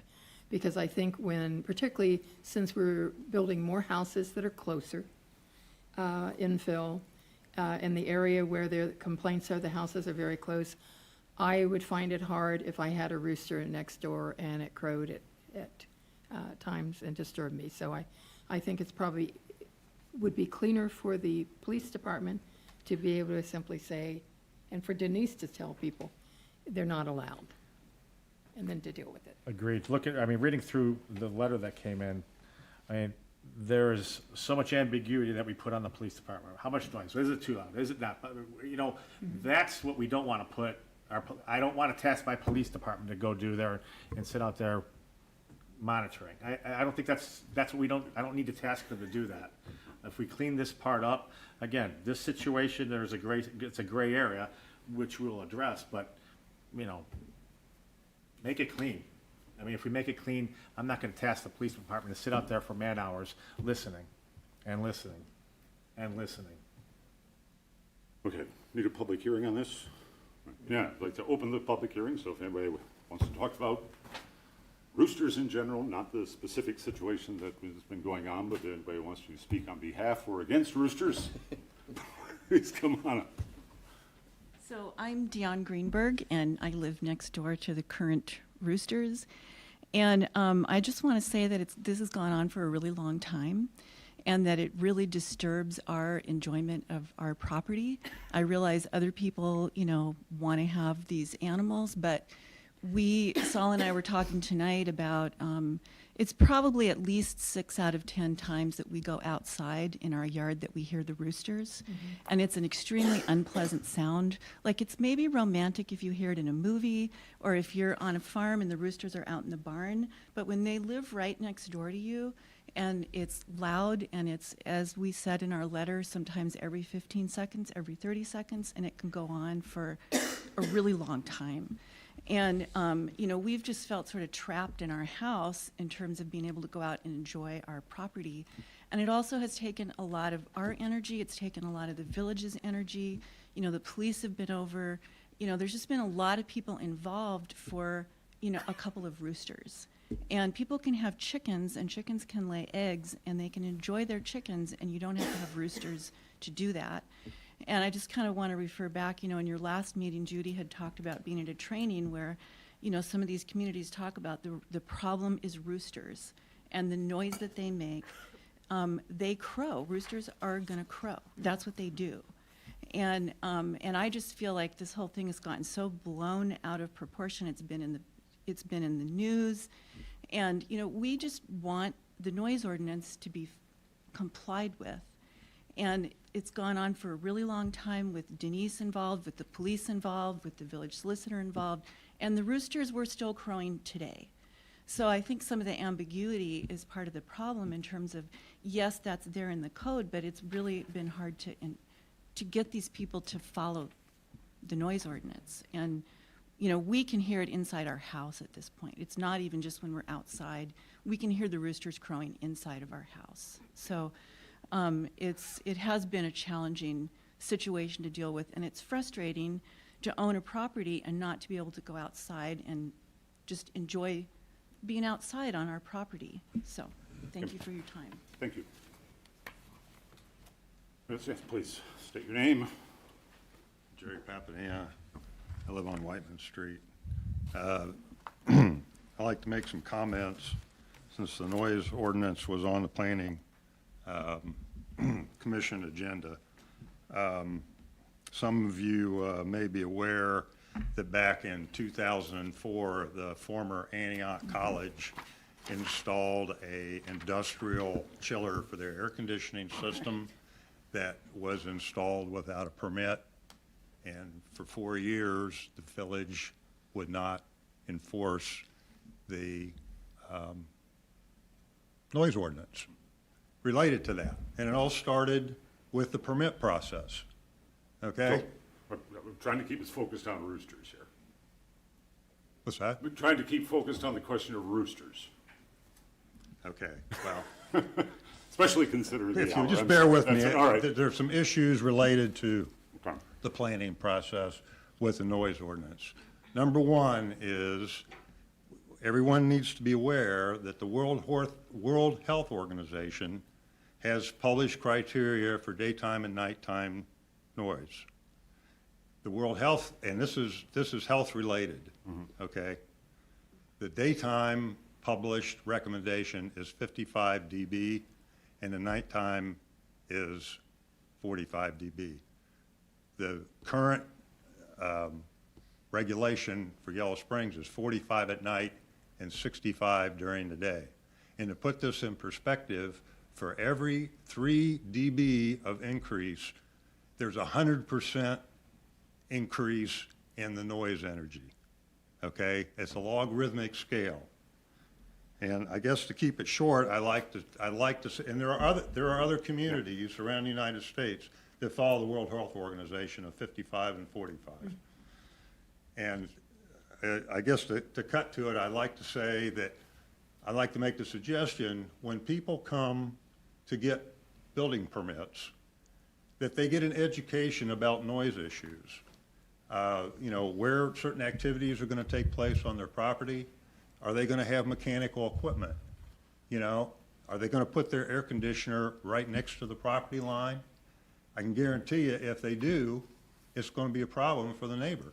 So there needs to be some education when people get permits on noise issues to mitigate problems, so our police department doesn't have to go out and enforce it. Sort it out. Okay, thank you.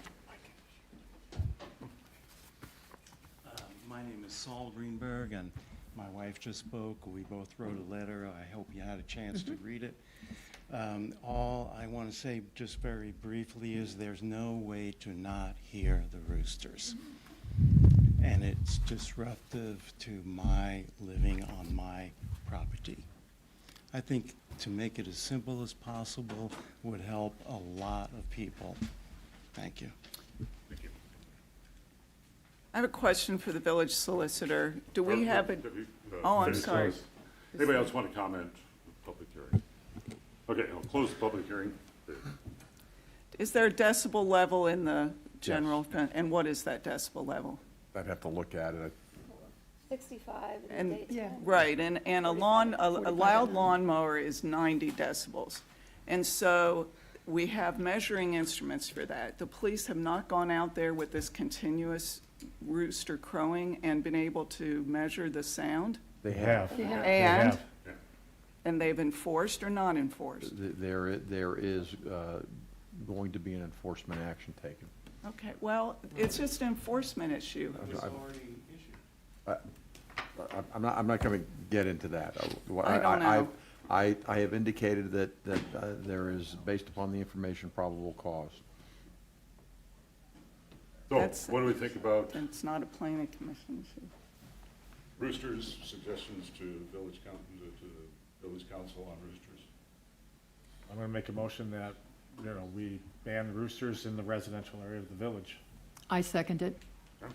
It's been moved and seconded that we recommend that we ban roosters in residential areas of the village. Done? I think that's all we need. That's all we need. Would you call the roll, please? That's the problem with this office. Stiles. Yes. Bellato. Yes. Curlis. No. So you're not abstaining. I'm going to vote no because this isn't our issue. Okay. And it's an enforcement Yes. issue. Okay, Okay, I just want to wrap this up by saying with the subdivision regulations, I just wanted to, I made a suggestion in the report. And I did get late today a response back from Matt Hoying. He appreciated the comments that Tom Dietrich had made from the Environmental Commission. And I told him that, that we were hoping maybe, I wanted to ask Planning Commission if you'd be interested in doing a joint work session with the Environmental Commission session. Typically, our work sessions are often held like in the afternoons during the week. And again, with my schedule, if you can Yes, give I a will couple of try, I will days, work, and I yeah, can, because definitely. of my schedule, I can. And sometimes Fridays be are never free in good the for me. Okay. And we just won't go into it any further since it's after 10. Right, so that gets us nothing on old business, nothing on new business. Under, do we want to deal with the agenda planning? Sandwich board times, parking minimums? That's And then stuff to coming deal up in with all the March. things that we didn't get to today. Yeah. I'll just, let's kind of leave it tentative depending on what comes in. I mean, because we had all those conditional use hearings and we have to address Oh, those when they come. we have in. the planning and zoning annual report to council. When does that need to take place? Actually, I'm gonna do that, next, Tuesday because planning, or council is not meeting on Monday due to the holiday. Do you want to talk to me about that? Yeah, do you want to come and help me? do Sure, this? Okay. yeah, let's Yeah. chat by email. Perfect. I have Monday off. It's Tuesday. No, but I mean, so maybe Oh, we could okay. get together. Oh, yeah, I'm off too, but, Okay, but we could, that let gives me me a just little bit, yeah, email you. okay. Okay. Okay, anything else? I move we adjourn. I second it. All in favor of Aye. adjourning, say aye. Aye. All opposed, nay. Nay. They're out in You township. sent us information about Thank you something all done by very much for your the Neighborhood endurance. Board of Realtors. It's on the climate change. Oh, I don't know who's sponsoring.